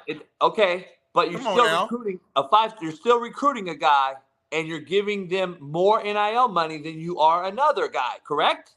Yeah, that's true. So what are you paying him for?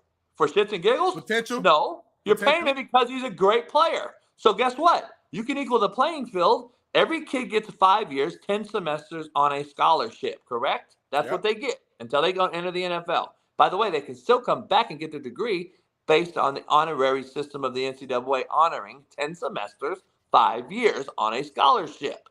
So what that means is, guess what? Let's take our 85 scholars. Let's split them. We'll split them so that, let's say Caleb Williams gets his $3 million. It is what it is. We already know. The quarterback's going to get that. This is pro football now. But let's equal the playing field for everyone else. So when we're in the locker room and we're talking to them all of them feel somewhat important. I get $100,000 because this is where I was split at on my scholarship.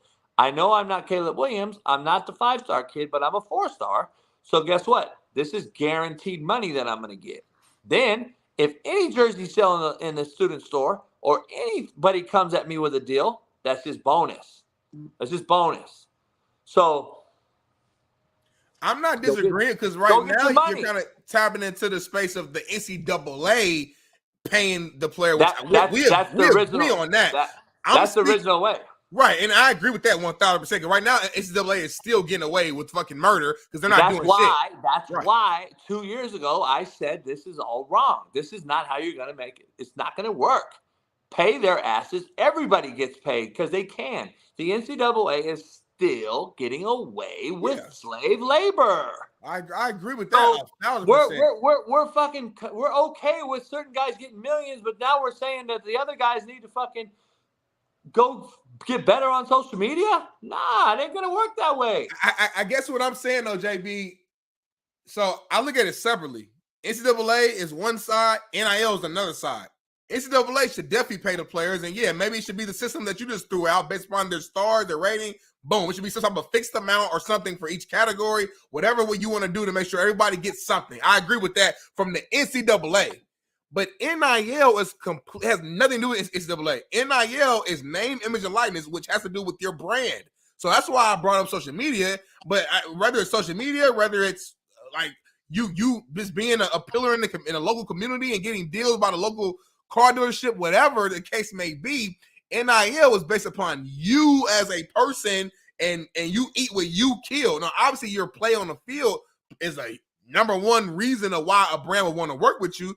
But nowadays, the motherfucker could be a backup guy who don't even play that much, but for whatever reason, be a social media genius, have 100,000 followers on there, and still garner a big-time NIL deal. And I'm saying I have no problem with that because when I played, if a motherfucking brand wanted to pay me $1,000 a month, I would have got my scholarship taken away from me, and I would have got in trouble. So I'm saying NIL to me, you have to separate. It's double A paying you money and you getting your NIL money. NIL was like what I decide to do. You use an example of saying, well, if a player just wants to play football, cool, that's great, but just don't complain about you not getting NIL money because you're not focused on building your brand, which is amazing. That's fine, but you can't have it both ways. That's all I'm saying.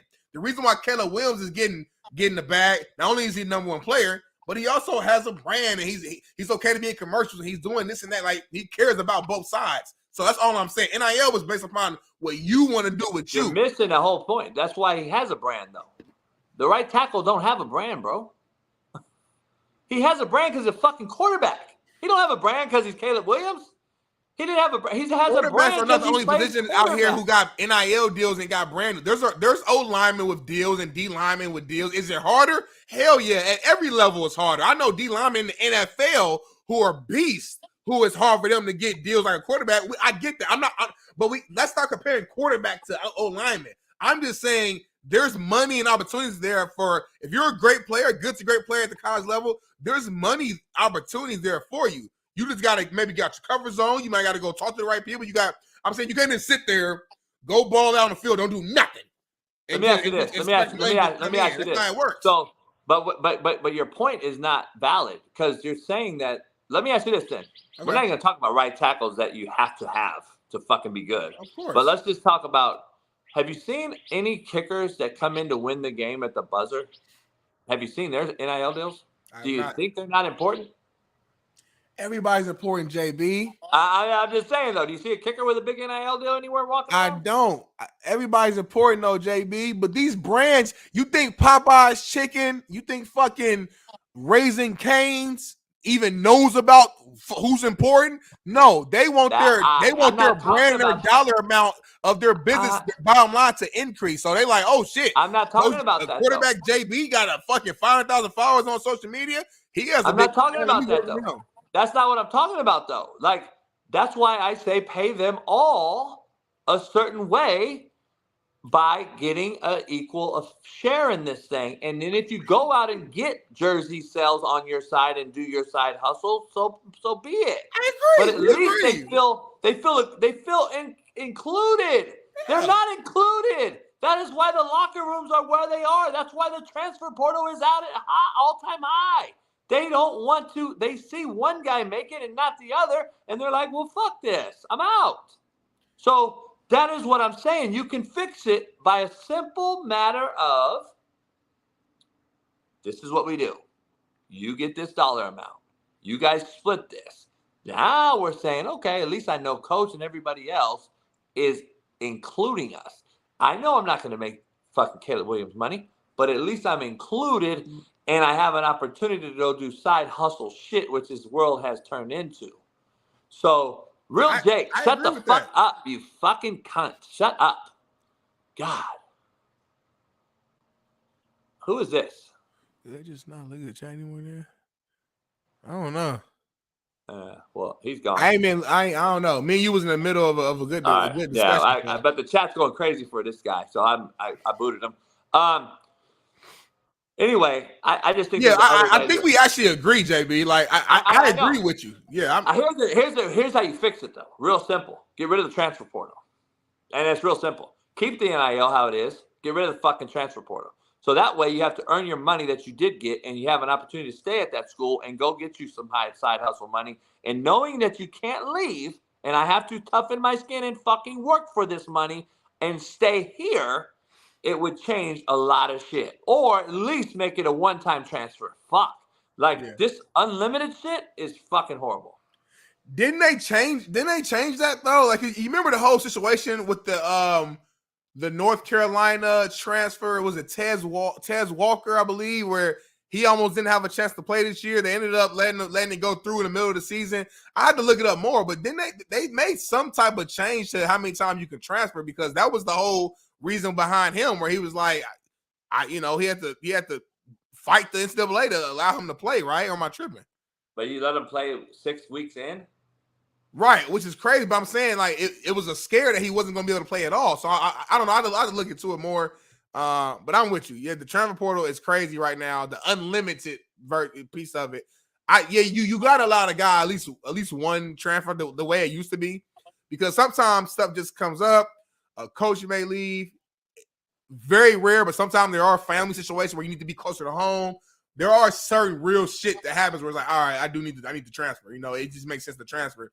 But the whole unlimited piece of it makes kids just think that, yeah, if it's tough at all, I'm just gonna bounce. And it's like, bro, that just ain't you not preparing for the real world, because it's gonna get tough in the real world, bro. And I know you're not thinking about that right now. All you care about is football. And when I played football, that's all I cared about in that moment was football, because that was my life. And football had done so much for me to that point that was my priority. I was getting to the NFL. That's all that matters. So I understand where the mindset is of a kid, because I'm not that much older than them.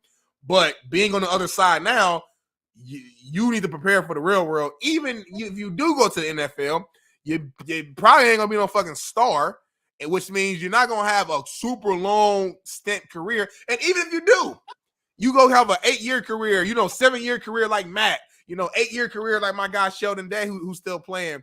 At some point, that shit's going to end, and you're going to retire from your sport at fucking 28, 29. You're still young as hell. People don't retire in the real world until they're fucking 65 or something. So my point being is, you need to prepare yourself when you're young, when you're in college, to fight through the grind and the grit and learn how to struggle and be a guy who has to come off the bench and rotate. I didn't become a starter in high school, JB. Check this out. I wasn't a full-time actual week-to-week starter in high school till my senior year. Till my senior year in high school. So, like... Either. So, that's what I'm trying to tell you. Now, obviously, so for clarity, obviously, you have, like, your freshman level, your JV level. Like, I started at freshman and JV. I'm saying varsity, top dog. I wasn't a full-time starter at the actual level that matters and counts till my senior year, because I had so much talent around me. I could have pouted my junior year and be like, man, I'm just as good as these guys. I could have left and went to another school. No, because I said I'm gonna fight through it. I'm gonna learn. I'm gonna get better because I'm around other talent. And then I became what I became. College, I didn't become a full-time starter till my junior season, and that was my only full-time season starter because I got hurt after that. But I was a backup rotator freshman year, played like 12 to 15 plays as a freshman. Maybe some games I got 5 plays, some games I ain't play at all. Sophomore year, 20-some plays. But my point, I didn't become the guy till my junior year. And you learn through that. You get grit. You grow. You understand how to fight through things. It actually can make you a better player because you're able to kind of see things and kind of fill it out. I'm like, okay, I'm getting a little bit of a taste of this, but I'm not giving a whole plate yet, which is helping me just understand and get experience without having all the responsibility on me at the same time. So it has to be a balance, man. I'm for the players. I support the players. There are times when it's necessary to transfer, but it's at a point now where, like, everything's overcorrected. You know what I'm saying? Like, everything's too much of any, you know what I'm saying? It's like, damn, let them go anywhere you want to, whenever you want to. Let them get paid, whatever they want to get. It's like, damn, y'all, there got to be a balance, and there has to be a middle ground with everything that we do. Yeah, I'm not for the players. Fuck them. Fuck the coaches. I'm for the fucking grind. I'm for teaching these motherfuckers that it ain't gonna be fucking given to you in life. But that's what I am. But I'm all you old as hell now. You like what, 55 now? Yeah, I'm always gonna be for the players. They know that, but they also know that it's gonna be fucking tough loving and some fucking reality checking along the way. It ain't gonna be here you go. Here you go. Go ahead and transfer. Oh, by the way, I'm gonna suck your dick today because I need you at practice. No, it's not. It's not that fucking easy. Miss practice, I cut you. Real simple, just like you do at a job. Anyway, I need to take a piss. Let's take a little break. I got our top 5s. We're gonna do some top 5s when we get back. I'm gonna go get me a coffee, take a piss. Right after the show, I gotta go check out a few things. But you talk, see, you keep teasing me. What does that mean? What does that mean? I'm gonna check a few things. Let me know. Pat just took the baby to school. Hey, I saw her. She peeped in, made a little appearance real quick. Yeah, that's my girl. She come out here and fuck with me. She tries to sneak up on me every morning around the house. Comes around. I peep her, but I act like I don't want to see her. The baby love you, huh? She come around, boom, boom, boom, and then pass upstairs and on the 4th floor through the elevator and on the Peloton. And then that's it right now. Because, his wife's in India, Private jet, 3-floor private jet. Yep, 3 stories in the air. Different. Full shower, bathtub, everything in the air. Different. Hey. Bailey behind the scenes. Shout out to Ethan getting the graphics done. Eric Durant doing nothing, but he's on the team. Joe Baker, Felipe had a baby, y'all. Healthy, beautiful baby, man. He's back grinding for us. And he's back on the grind yesterday. Back on the grind, posting everything on Twitter. I can't retweet it during the show live because I'm on the phone, but let me do it real quick. Yeah, Smitty don't really do a lot. He just sit around. Hopefully, he could be retweeting it. He has the availability. I don't. I'm on the phone. So I do it all, y'all, man. I make suggestions for clips to go out. Yeah, I put together the rundown. I send over all the content night before. If necessary, if needed, I haven't been needed lately, but if necessary, I could make a vertical clip. Like, I'm like a Swiss Army knife. Like, whatever you need me to do in that moment, I can make it happen. You know what I'm saying? So that's what it is. Man, hey, you around a lot of money though, JB, and like I'll be around a lot of money too. Like I told you earlier today, I don't believe in coincidences. I believe everything happens for a reason, and we around a lot of money for a reason, man. Like I don't know what the reason is yet, but something gonna shake, JB. Just understand. You heard it here first. Something is going to shake. Well, my dick's about to shake because I got pissed. So, well, let's keep the show going, man. I want to test you out. I want to test your game. So, all right, next topic, man. Hey, we gonna talk about the culture. What's your take on this hit? Yeah. I gotta.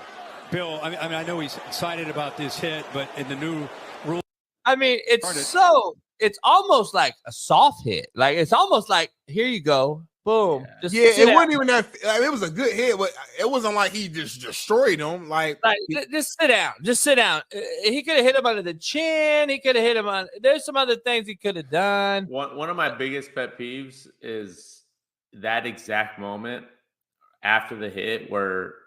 I don't know what his name is, first name, one of his sons. He gets up and flexes. Like, do you know you're getting blasted right now? Do you understand that you should not be doing any of that? Like, go back to the huddle, keep your mouth shut, and just play the game because you have no room to flex. You have no room to showboat. Like, the hit, the way the rules are. Don't say that, E-Dub. We're gonna be the yellers on the cloud. You have to yelling at the clouds on the porch. No, that's just the truth. I had a kid get a first down yesterday, and I pulled him out because he did some stupid showboating and got a penalty for it. And then you're out for the next quarter. I mean, it's never bigger than the team. The way the game's played and social media and everyone thinks it's about themselves. And I'm never going to be about that, but. You just entered the show. Go Ducks, blah, blah, blah. You said, I'm going to be humble and the man and take it. And it is what it is. Ducks beat us, blah, blah, blah. And then we transition to this discussion. And that's what we lack. The humility part is gone. We don't have it no more. Like, I don't know. I can't watch it. It's just it's becoming a me type sport instead of a we. And me was basketball. Yeah. You can't win without your teammates, and you can't be successful without your teammates doing their job. So I don't know. Do I think it's a bad hit? No, but that's the way the rules are. He hit him up top. You just can't hit guys up top anymore. So, it's unfortunate. I mean, yeah, this is, can you imagine plays like this nowadays? I mean, that's awesome. Like, those are great. And then this happens. I know I had Eric Weddle on yesterday. I had Matt McChesney there just like, man, get rid of the turf. Da, da, da. So it just, we've had turf for a long time, and I've never seen this many Achilles. I know you can't put your finger on it, but like, is anything like even out there in the air stratosphere telling you why these are occurring like they are? How political you want to get? As political as you want. Keep it real. Was there an injection that happened the past couple of years? Yeah, it was really. I know that's a big thing. I didn't think about it as affecting this. I don't know. I all I know is I can't rule it out. That's all. I don't know. We don't know. We don't know. Right. You know, it can be a coincidence that, everyone's getting the same injury. So it's like, so if you look at something's going on. my timeline from last night, one of my past couple posts, I compared the season-ending injuries in 22 to the so far in 23. We've already had 5 times more injuries for Achilles this year than last year. The only one that I'm aware of last year for offensive skill set players, whatever you want to call them, fantasy players I call them, was Caleb Huntley, the backup running back for Atlanta. Yeah. Look how many we've already had. Ball State guy. Yeah, but look how many we've already had this year. We've already had Dobbins, we've had Rogers, we've had Cousins, and there was 1 or 2 more, but those are just the big guys. They've already had several. ACLs are common every year. We haven't had any lower extremity stuff yet, but that usually happens later in the year when you say yes, surgery, and then they shut them down. So that hasn't happened yet. And there was a lot of guys, but they've already had 14 season-ending injuries through week 8. Yes, man. Just throughout your career, people always say the safety is like the quarterback of the defense. I got to ask you, who was the toughest quarterback that you face week to week? You know what I'm saying? In terms of just like, all right, or each year, I know when I play against this guy, I got to be like 125% locked in because it's going to be a mental battle between myself and this quarterback. Who you say that guy is? Yeah. So yeah, Peyton was the funnest, the most challenging, and made defenses evolve, right? Like I came in, we beat them in the playoffs 07, 08, before they ended up winning their Super Bowl. And we had to change the way we played defensively to counter the audibles and the check with me's and the no huddles that he did. So we would go in the huddle with 2 calls. We would go into reload the blitz from a strong side to the weak side. And you're only able to do that with a veteran team and a smart team, right? And so him, and then honestly, like I was 0 against Tom in my career until we beat him in the playoffs. And the thing with Tom is he was just so methodical. He wasn't the Peyton where it was so much at the line of scrimmage, check with me. He would just get up there and just. Back first again. God, I just dominate. I dominate the show. You're such a liar, man. We both jumped in at the same time. You just pressed the button first or had Belly press the button first. I'm right here. I never really even leave. I hear everything. You always try to catch me off guard. I hear everything. Whoa, what is that? Look at you. I turn it up. Dropping your phone, doing all type of stuff, man. Put my life. What number stick is this for you? Like, since you've been in AZ, when you drove out there, if you had to guess, how many fully cigars have you smoked? Well, shit, what am I smoking? 3 a show so far. It's 3 shows this week. It's 9 on the show. Minimum, okay. Then post show? Every night after we go out and do some shit, then after we pour our tequila, we smoked some chicken last night. Pat Post smoked some chicken on a smoker, full chickens. So we sat outside and drank tequila. I had quite a bit last night. I can tell your eyes are a little different than they was like a couple days ago. Yeah, I'm still straight. Slightly. Yeah. It ain't Vegas, but Vegas was wild. Y'all was lit in Vegas. Vegas, I didn't sleep. I didn't sleep at all for 4 days. Yeah, you was tore up in Vegas. I was like crackhead. What's going on, chat, man? What y'all got going on? We got our top 5 list coming up soon. I think my boy Nadu gonna join us too at some point. What's going on with the chat? I don't think he's joining us. Not today. He ain't joining. Okay, it's all good. We got top 5 list coming up. He just hit me. He said Wednesday. He said something happened. I guess Nadu went to the hospital. I don't know if you saw that. What? So Nadu had a issue at the house in the shower.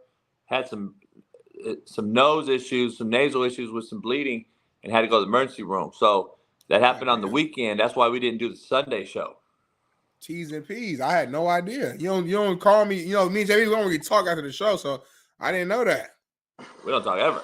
We don't really talk. Yeah, like we just kind of fake for the show, just to get money, and and entertain y'all, and then we kind of head up out of here. So T's and P's up for Jeff Nadu, man. I had no idea. You know what I mean? Yeah. No idea. But he'll be on Friday though. He'll be on Friday. I'm trying to get Jim Everett on tomorrow. We got T Rich tomorrow. I'm trying to get Jim Everett. Tayoka been ducking and dodging us ever since we had our boy Chris Rice on. He been ducking and dodging us. Yeah, I got to hit up Tayoka. I'm trying to get Chris and Tayoka. Colleague Racing, shout out for them. Shooting Pat and I to the NASCAR. Great time. Great event. I'm going to start going to those NASCAR things. Only if it's VIP like that, though. I'm not going. No, I'm going to talk to Chris about hooking me up with the Indy 500. Can't. That's Indianapolis. Can't. Why not? Can't. You're black. Ah, damn. Because I'm black? Yeah. But I got a white woman a part of my team, though. Like, that might help. You know what I mean? Like, if she walk in first, we behind her type shit. But it's Indy. There's no blacks. No blacks there. Yes, it is. NASCAR's getting a little blacker. You know what I'm saying? Got my boy Pollard involved in NASCAR. Tayoka goes checks it out. More brothers, but Indy.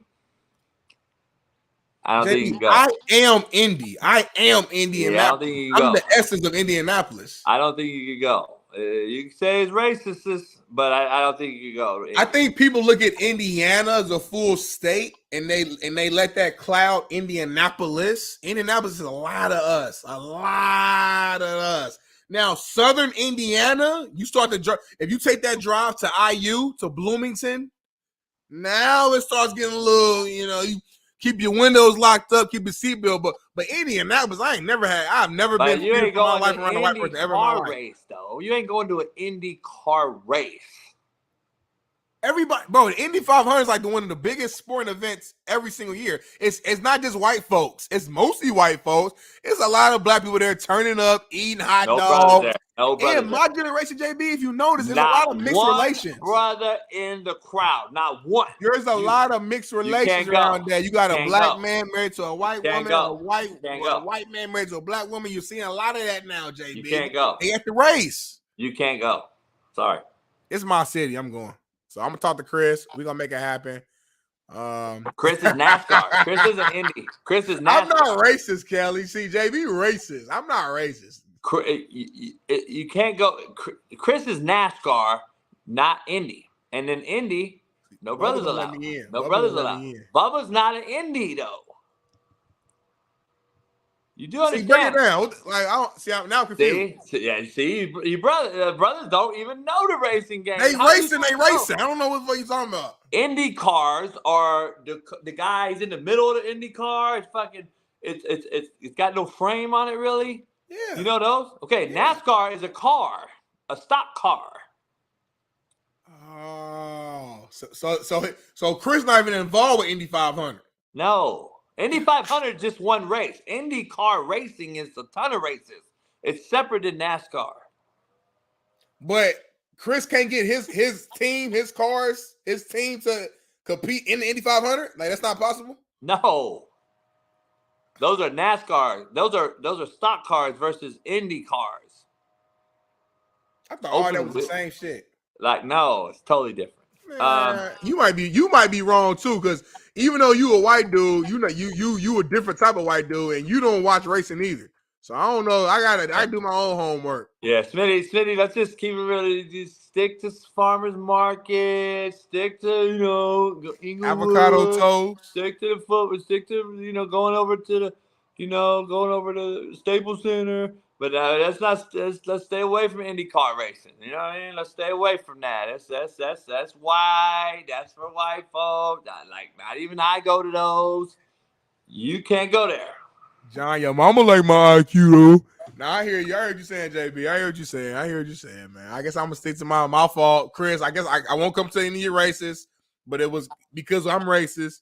But I appreciate you. You know what I mean? You was great on the show, but it is what it is, man. But let's move on, JB, man. We got about 35, 40 minutes.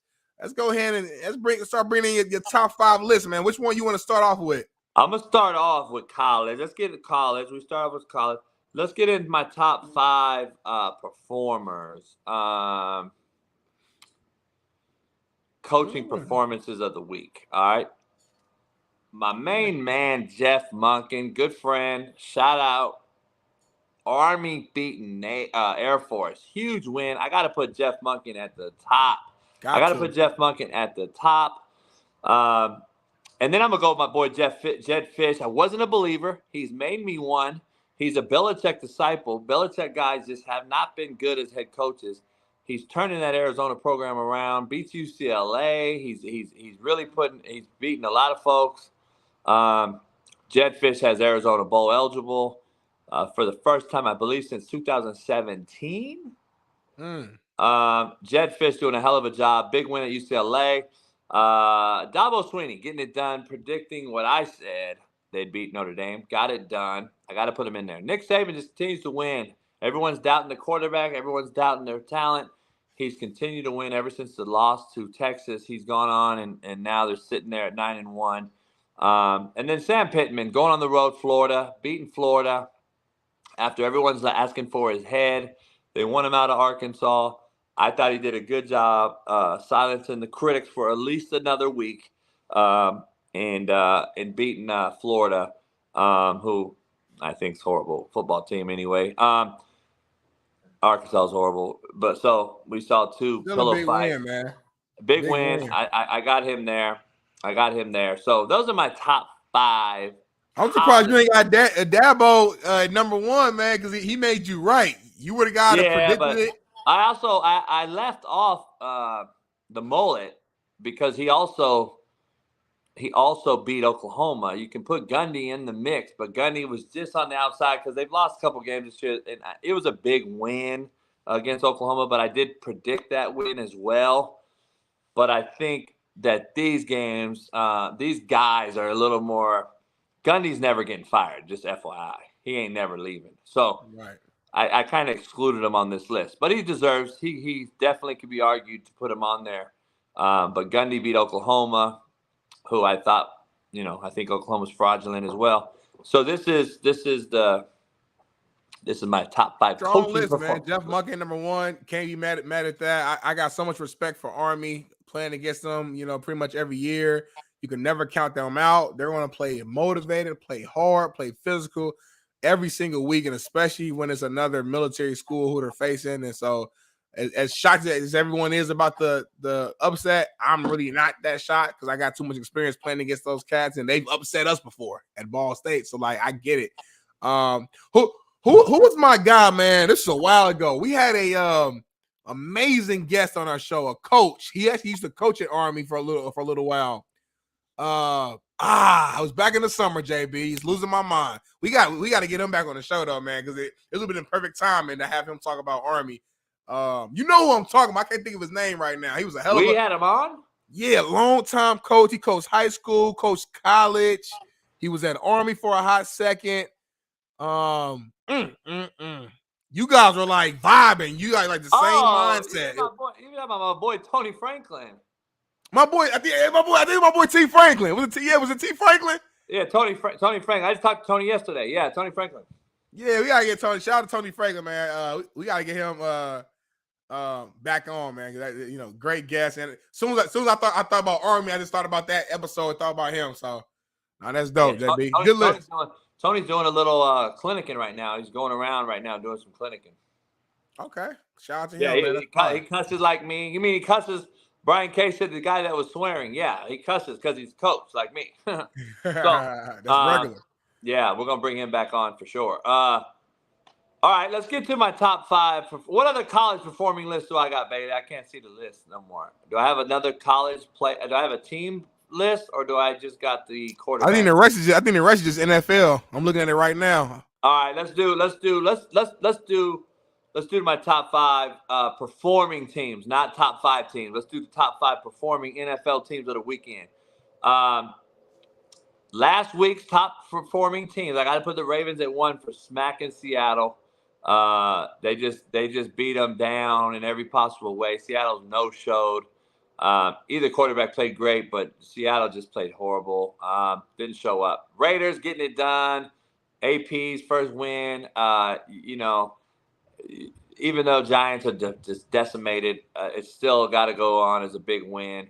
Packers beating the Rams down. I know the Rams didn't have Stafford, but the Rams just starting to look more like the team we thought.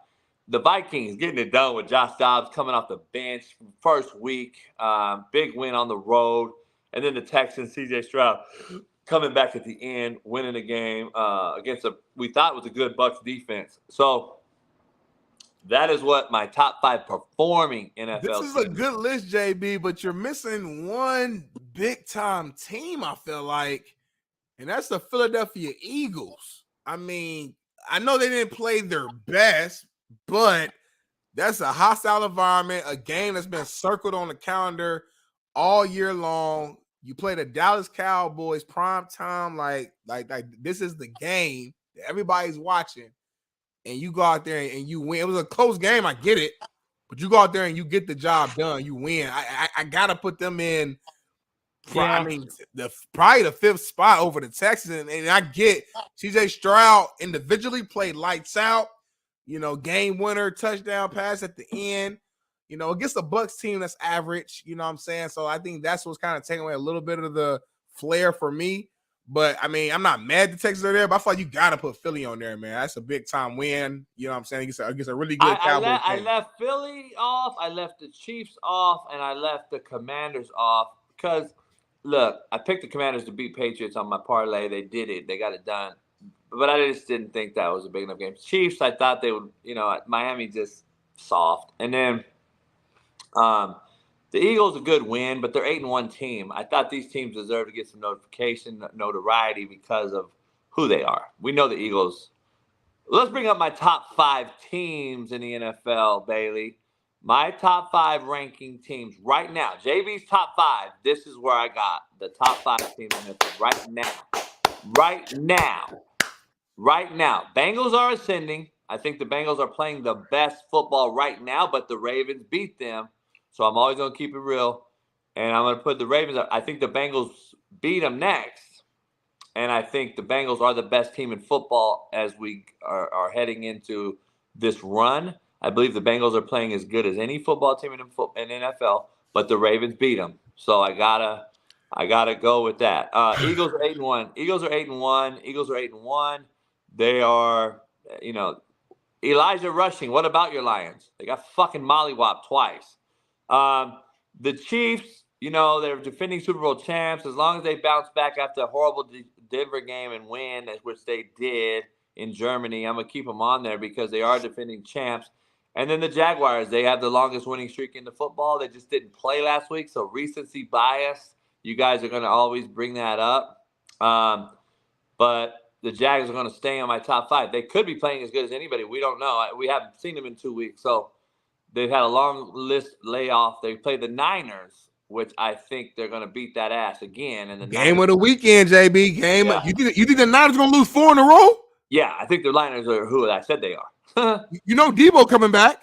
Okay, and I know Debo too. Debo is a motherfucker over there called Sunshine. I know he coming back. You know Debo don't play around. JB, but forget all that, man. I got to give you, man, just a shout out, man, for keeping it all the way real. I'm so happy right now. I could almost tear up, could almost cry. Wow. Golly, man. You got Lamar Jackson's Baltimore Ravens at the number 1 spot as far as the best NFL teams in the league. I just keep it real. Yeah, but at times you haven't, JB. At times you haven't. And the fact that I have. Keeping it real right now, just a good, I've been telling you all year how good this Ravens team was, and you don't like the truth. You don't like the truth. I'm always keeping it real. You just don't like the truth. I've been telling you all year long how good this Ravens team was. I predicted them in the preseason to go to the Super Bowl. I'm standing on that. I look like a genius right now. 2 of your top 3 teams listed are my Super Bowl picks.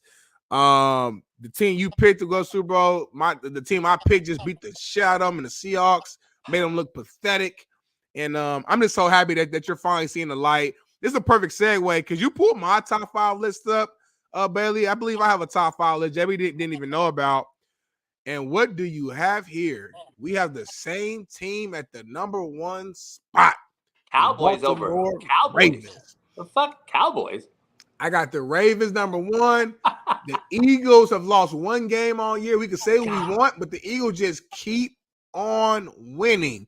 Got to put them in the number 2 spot. The Chiefs kind of similar to the Eagles, where like I gotta. Let's pause. Okay, let's pause. This is the most racist list I've ever seen in my life. 4 out of 5. 4 black quarterbacks. That he had to put a black quarterback at number 5 to get his quota in there. Dak Prescott had to be on there. Cowboys are horrible. Haven't done nothing. And he's got him on there. Is Arizona number 6? See, this is where, and this is the issue right here that we always land at, JB. I keep it all the way real. Where keep it is Trevor real. Lawrence and the team that has the longest winning streak? How is he not over the Cowboys? Because the strength of schedule, teams you played against, the Cowboys just played the second best team in the NFL, who we can argue is the number 1 team in the NFL, in the Philadelphia Eagles, and went down to the wire. And Dak Prescott, as much flack as we all give him in the media, the guy balled out, and they barely lost by less than a touchdown. They lost, I get it, but every loss is not the same. This is your top 5 teams that played from last weekend. This is your top performing team from the weekend. No, it's top 5. It's top 5 teams in the NFL right now. The Niners are going to beat the Jaguars. I'm sorry. I watch the AFC South all the time. I respect the Jaguars. You have the Cowboys over the Niners, who beat them by 40, and you have the Cowboys over the Jaguars. By the way, the Niners lost 3 games in a row. Hold on. Cowboys lost to fucking Arizona. That was so long ago, I don't remember. That was so long ago. This is your top 5. That happened, what, fucking 2022? That was such a long time ago. This is your top 5 performing list. That's what you keep. No, I'm not, JB. Yeah, okay, I'm saying the Niners lost 3 in a row. This is not the same Niners. Cowboys played well last week. You're right. This is not the same Niners. Oh, so this is your top 5 performing teams from the last weekend. I got you. Hey, Bailey, you missed the thing on the top. You got to say the top 5 performing teams. Anyway, I'm standing by this. I'm standing on this. I list like 4 of our teams are actually this. Your top 5, my top 5. We agree on 4 teams. Different order, but we agree on 4 teams. The only difference is that you believe in the fucking AFC South winners, the Jacksonville Jaguars, and I believe in the Cowboys more than them. Okay, that's a pick'em game, I guess. I'm sorry. I think the Jaguars is a legit team and they're good. And I have the Jaguars winning the AFC South, which I said during the preseason, unbiased against my coach. But the Jaguars are not the real deal. They'll make it to the playoffs. They may win 1 playoff game, and that's it. That's a wrap. They might win a playoff game. I'm not even so, because the AFC is so loaded. I would not be shocked at all if they go to the fucking make it to the first round and they take an L and they're out. Jaguars are not like that.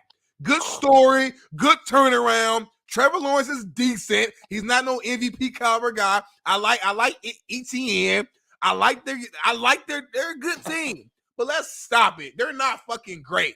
They're not on the same level as the Ravens, Eagles, Chiefs, Bengals. And I'm sorry that I think the Dallas Cowboys, top to bottom, is a better team. But when you look at that overall roster and you take away your goggles and everyone who hates the Cowboys so much, if you remove that bias and you look at the roster from top to bottom, the Dallas Cowboys have a better, more talented roster than the Jacksonville Jaguars. And that's point blank, period.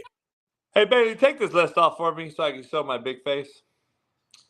Thanks for sending me that list, Bailey, on the side.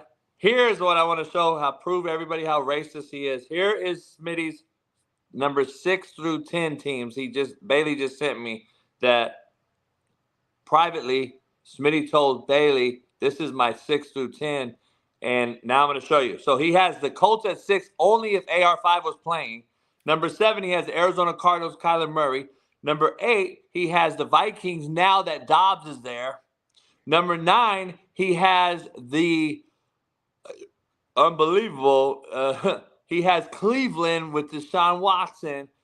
Are you guys seeing the trend? Are you seeing the racist trend of the quarterback play?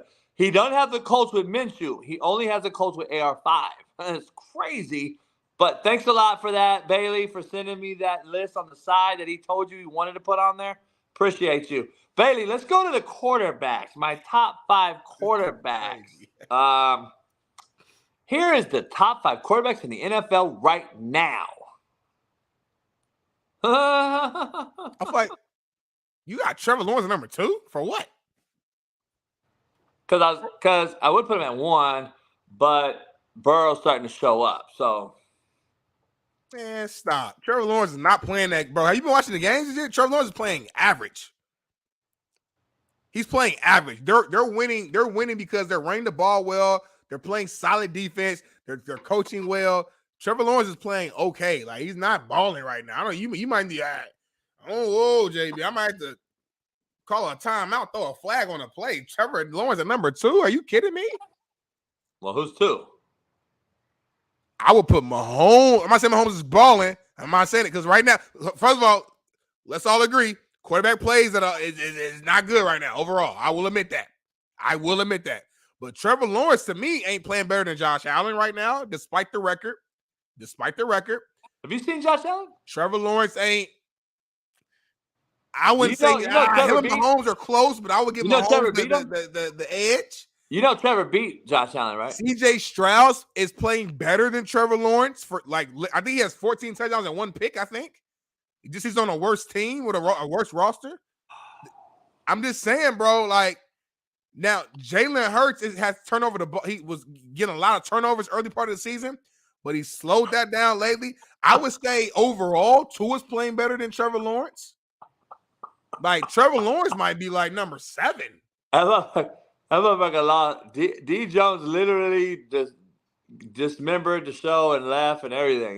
D Jones is not a fan of Big Smitty no more. I tell you, he liked you because you was black, and now though he liked me way better. He loves the Jags though. You talk about goggles, golly. He think fucking Trevor Lawrence is Joe Montana. He think ETN is Barry Sanders. He thinks they're the number 1 team in the league. Jaguars. Hey, answer me this, D Jones. When the last time the Jacksonville Jaguars won the Super Bowl? Hey, Smitty, give us your top 5 black quarterbacks. Give us your top 5 black quarterbacks list. Ready? Go. I mean your top 5 list. Top 5 quarterbacks in the league right now. This is on the spot right now in the league. Give me your non-white top 5 quarterbacks right now. Let me go. See, get ready, go. I'm trying to see who the top 5 quarterbacks in the league right now. Hey, you would keep Burrow off. You would keep Lawrence off. You would keep fucking Stafford off. You would keep everybody off that motherfucker. You would have CJ Stroud, AR5, even though he's out, you still have him on there. You would have Deshaun, you would have Kyler Murray, you'd have Lamar, you would have I would have Lamar on there. I will remove Trevor Lawrence. I would add Lamar. I probably would knock down Jalen Hurts off because he started the season off with way too many turnovers, and I'll add in Josh Allen. So, I right now today, putting Joe Burrow at the top is cool. The number 2 spot, and it's tough. He's been inconsistent, but he's had some really big games, man. I think I will put Josh Allen number 2. I noticed you don't like Mahomes as much because I think he's more like light skinned. Nah, Mahomes just been like, me and Chiefs Queen, we don't really rock like that. And Mahomes ain't ball. I mean, we showed a couple weeks ago. You look at the numbers. Shit, Russell Wilson, technically speaking, it has been playing better than Patrick Mahomes. Now, it hasn't correlated to wins, and we do say winning is a quarterback stat. So that's why it's like hard. That's why it's hard to rank quarterbacks. Because like, if you look at numbers by itself, that tells one story. You look at the winning, that tells another story. Shit, 3 weeks ago, we would have Brock Purdy on his list 3 weeks ago. And now he's not even in the fucking, we think he's a bust now. He's not in the conversation. I'm going to tell you right now, I have Jared Goff over Lamar. I got Jared Goff over Jalen Hurts. Trying to think any other white quarterback out there. I put Sam Howell over all the black quarterbacks. I'm going to put crazy. Hey, Bailey, make us big again. So she said. Don't cut this, y'all. Don't cut the racist stuff. I'm going to. They don't believe us. Coach JB and Big Smitty are actually racist. Hey, it might get us a deal. A racist deal? Not a racist deal, but maybe it'll get us like I'll get Trump, you'll get Biden, like we'll get a deal. We might get an Oreo deal or some shit. Just like Oreo cookie deal. I don't know. Just saying. D Jones, man, I'm sorry, brother. When you guys lose on Sunday to the Niners or whenever y'all play, I'm sure it's Sunday or Monday, whatever. Come in here Monday very humble. Please come on this show very humble Monday. Don't duck and dodge. Don't run away. I want you to come here on Monday. I want you to eat crow. I want you to own it because you guys will lose. I guarantee it. I guarantee the Niners are not losing 4 games in a row. They're not. I'm sorry. So if you believe that, you might be crazy. You crazier than I am. So that's what it is, man. FA, thank you, FA. Lamar has a higher completion percentage than every quarterback in the league, number 1. Well, fuck, I would too. Running the ball very efficiently.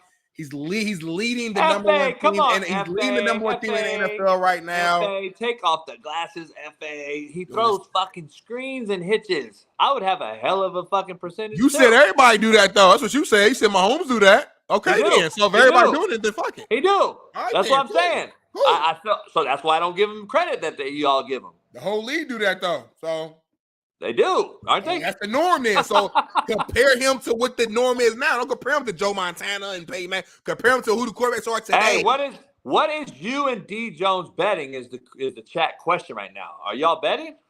He's scared to bet. He ain't gonna bet for real. He ain't about that. And the thing about it, I don't trust it because I'm gonna win the bet. I don't know what D Jones looks like. I don't even know what the D and D Jones stands for. I can't find him on Instagram, Twitter, Facebook, MySpace. There's no way for me to track him down, so it's a waste of my time. Because now, when I make bets, it's serious. And now if D Jones owe me money and he don't pay me my money, now I gotta go through other. You know what I mean? I ain't trying to do all that. D Jones is a good dude. So I know people in Florida. I got people in Tampa. I know homies in Jacksonville. I know I got Pompano Beach. I got people in Miami, so I don't even want to go for that type of route. You know what I mean? What beach?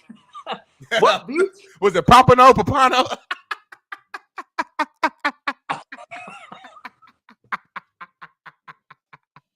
God damn. He butchered names. He talking about me butchering names. How you say it? Pompano. I said it right the first time. Pompano. I've been there before. They got iguanas and shit walking around like deer. Right, like let's break down the top 5 list. I had the Ravens at 1, right? Me too. Okay, so I'm gonna give you some truth serum real quick.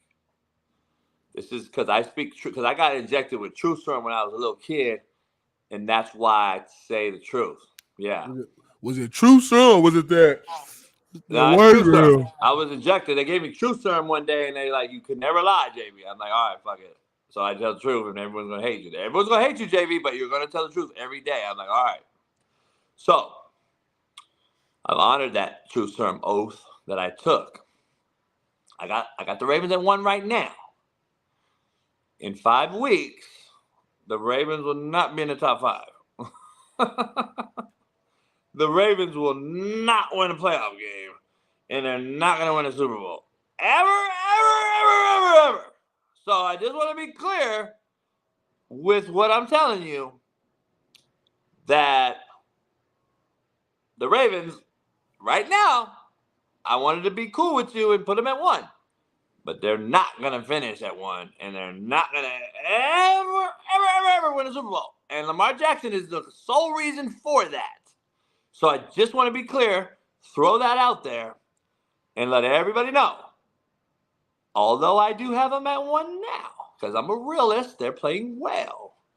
They will flounder, which means sink, and Lamar will be the reason for that sinking. So, having said that, Big Smitty, what you got going on today? So in the event that in 5 weeks they're still in your top 5, what's gonna happen? Like, are you gonna come on here and apologize? Are you gonna come on here and admit? Are you gonna come on? Are you gonna throw me $1,000? Like, I mean, what's gonna happen? Because they're gonna still be top 5. Because if you don't believe in Lamar, JB, which I get it, you don't fully believe in it. That's fine. You gotta believe in that defense playing lights out. Defense ain't gonna change. No, that overall running game ain't gonna change. Harbaugh still one of the best coaches in the NFL. That's not gonna change. Everything else is not going to change. So even if you don't trust Lamar, cool. How are they going to drop from the top 5? I don't understand. Well, the defense travels. I agree. Yeah, that's why they are number 1 right now. Cool. But they're an injury away from Lamar not being able to produce on offense. Once the book is out there on the year, the Bengals just pass him by because Burrow's not going to get worse. And then when Burrow carves him up next week and Jamar Chase is back fully healthy, T. Higgins gets going, Boyd gets going, Mixon gets going. That defense pass rush gets to Lamar, keeps him in the pocket, and makes him force throws that they always seem to do later in the year. Then when the Bengals do that and the Bengals keep rolling like they are, then you're going to say, damn, that injury cost them. Their defense isn't as good as they were because Lamar can't score enough points. He can't manufacture anything from the pocket with his arm, and Lamar just can't beat us with his arm. And then we're going to pin him in the pocket, and then we're going to stop the run game. And then Lamar has to throw over the top to a 45-year-old OBJ with a hamstring and on excuses. And then that's why. Zay Flowers, Rashad Bateman. They can't get the ball. They're not going to do anything if they can't get the ball. Okay, so all right. Let me look this up real quick. Like maybe I'm tripping. Maybe Lamar Jackson plays. Maybe he plays running back, and I'm like tripping or something. Like let me see something real quick. You got a burner phone? Let me see real quick. I got a lot of stuff going on. I got alarms. I got a phone. I got all. I'm a hustler. Your wife know you got a burner phone? I'm a hustler. You know what I'm saying? Like, that's all you know about that. Your wife know you got a burner phone? Okay, so Lamar. Okay, he somehow has like almost 2,000 passing yards. I asked you a question. Does your wife know you got a burner phone? Lamar somehow has almost 2,000 passing yards, and like. I'm just curious, like if he doesn't pass the ball and he can't get the ball to the receiver or the tight end, I'm just maybe Pro Football Focus and maybe these ESPN, maybe they got this numbers wrong where they put him in the wrong position because he can't throw, like he can't throw the ball at all. He's really bad. The ball cannot. No, get to he the can't receiver. throw. It can't get to the tight end. So I'm trying to look and see how the hell. Let me look. He can throw. He can throw. He can't pass. He can throw. Can't pass. Okay, this says passing is what it says. It says passing, and then it has all the stats under passing. And I'm looking at it. I'm like, damn, how the hell how are these guys getting touchdowns and stuff? The receivers, how are they getting the ball? Are they doing like jets every time, jet sweeps, or? Hey, was that your Fox phone on the side? Is that what that was? That's what it was. It says Lamar got 9 passing touchdowns. I wonder how that's kind of. Oh, that's interesting. That's interesting. So. Was that your Fox phone? They calling you to do some stuff? Look at this dude. He's still on it. Look, JB not a real one. JB doing what all those schools are trying to do to Michigan right now. Michigan is a bitch shit. Yeah, he on that same energy right now. Other than the bitch shit. That's your generation. Wow. Now that's my main phone, man. I forgot to push it. I got a meeting in like an hour, but it was originally supposed to be right at 9. So I forgot to change my alarm. I'm about to change it right now so I don't forget. We should have 700 likes already. I don't know what we have. I can't see it. But if we pound the like right now, we'll have 629 new likes if we all hit the like button right now. Right now? If everybody goes like this and hits the like button on 3, on me, 1, 2, 3, like button. If everybody hits the like button right now, we'll break the algorithm and blow up the show, and everybody can get something out of it. But we only got 417 likes, Roberto and Ron. Are you kidding me? We had 800 people in here. Oh my God, y'all. What are we doing? We ain't gonna never blow up. I ain't gonna never get out the hood, man. Has anyone seen Smitty's 10-minute short video on YouTube? Please go watch it. If you want to go see a very, very, very, very, very, very, very, very secondhand embarrassment, go watch Smitty choke out his homie on YouTube live. Go check it out. It's a good short film. Smitty's a real good actor. He's an entertainer. Smitty's like Jamie Foxx. Smitty has a lot of talents. Smitty has a lot of talent. He could rap. He could act. He does Fox. He's been on shows. He got Lil Wayne. He got Maya. Darren Waller. He had Maya. He had a lot of people on the porch. He got a porch podcast. You guys got to listen to. He got a lot of stuff going on. Very talented. Very Jamie Foxx-esque. I appreciate that, man. Yeah, that's probably one of the best comments I've ever gotten in my life, right there, man. JB, you gonna make a real brother start the Caleb Williams right here, right on the show, man. You know, I'm trying not horrible quarterback analyst. Racist, but he has a lot of skill set, a lot of talent. Right, a lot of raw ability. You know what I'm saying? Outside of being racist, I'm pretty cool. I was thinking about it. Do you want me to start you up on OnlyFans? I'm trying to think about some of the fans, some of the queens in the chat have suggested that. Like, I'm trying to think, like, what type of OnlyFans would I do? Like, would it just be like all my muscles, all my arms? Would it like y'all want me and my wife to start getting freaky on camera? That ain't gonna happen. So like, what y'all want? Like what y'all want me to do? Like a food OnlyFans? Like what y'all want me to do? Like, I don't know. I mean, there's a lot of crazy situations out here. There's women out here making like 6 figures just showing their feet. Literally, that's it. You don't even know who it is. They're just showing their feet and putting lotion and shit on them, and they're getting 6 figures. So like, there's a lot of money out there. What do people want to see? Like, is it my arms? Like, could I make 6 figures? I mean, I ain't been in the gym this week. I've been so busy, like, you know, packing stuff and getting ready. But if I get my arms right, could I make 6 figures off these? Are these 6-figure triceps right here? Nah, I don't think so. Are they 5 figures? I mean, what? I don't think. I was gonna do a where everything I do is just in gray sweats. The gray sweat OnlyFans? I was just gonna do gray sweat. I was just gonna walk around the house, cook, you know, play with the dog, gray sweat, everything. But like, I mean, that would be it, like nobody would really even see nothing. It'd just be like a regular. It'd be like you wearing just some black jeans. It just would be a regular day. It wouldn't even be nothing.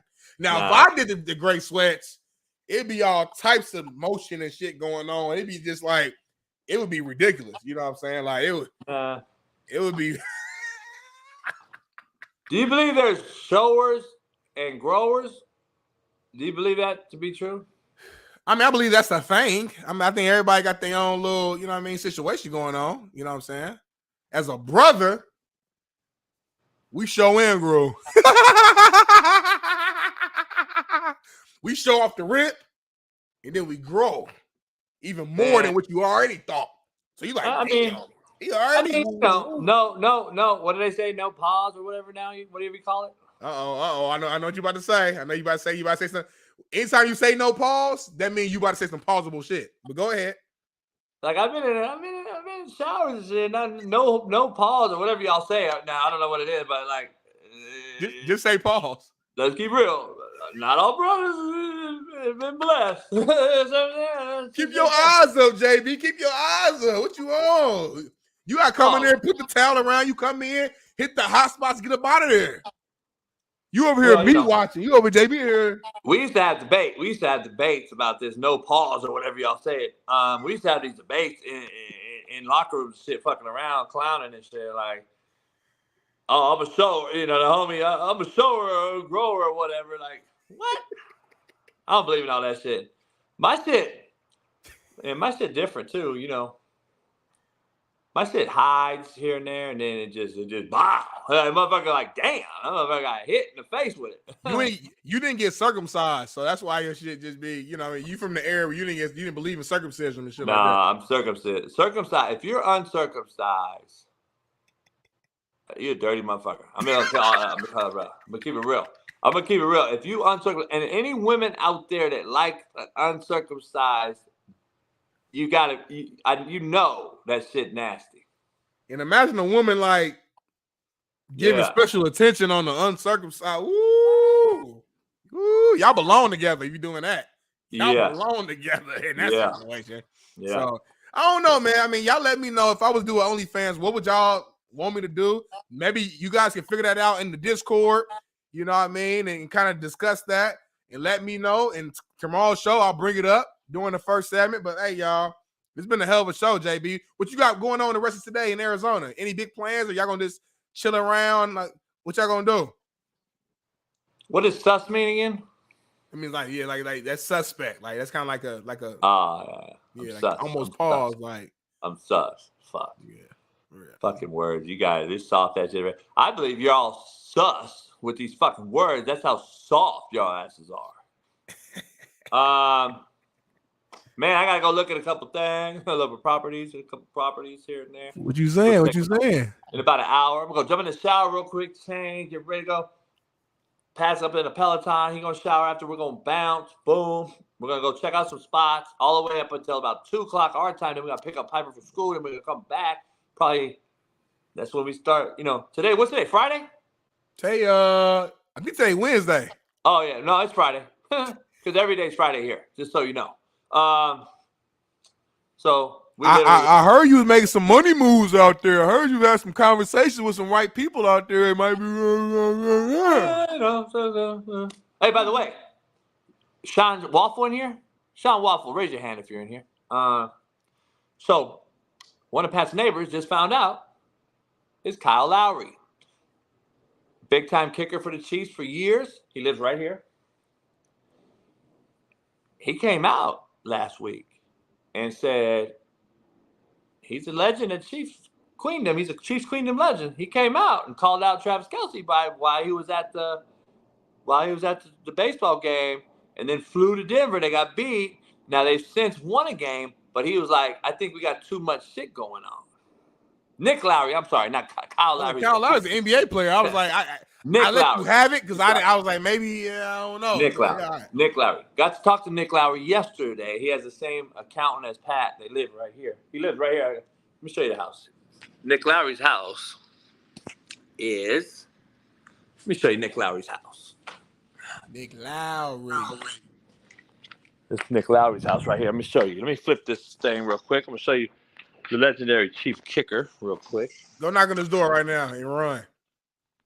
I can't even getting close to get over there. It looked like you so damn high you could jump down on top of his roof. Let's see. What is it? Back camera? There you go. All right, you can see. All right, now let me see here. How do I scroll down? You're right here with it. We can see. Okay, so you see this tree right in front of me? Yep.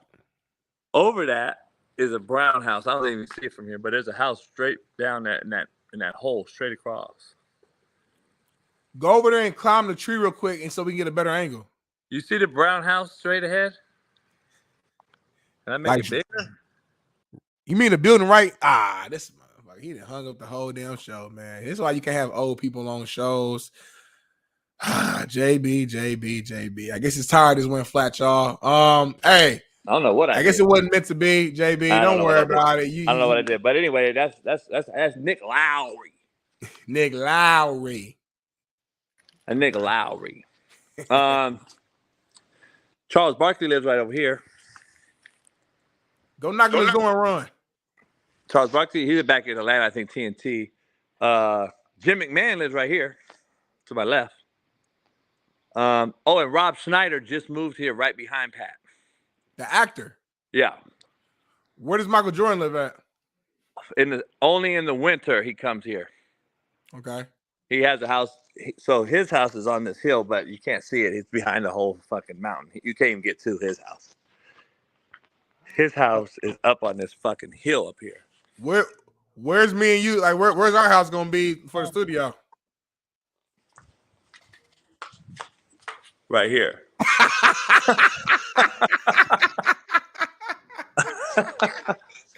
Backyard of Pat's. Hey, I take it. Shit, he got an elevator in his house. You got an elevator in your house. That man got money.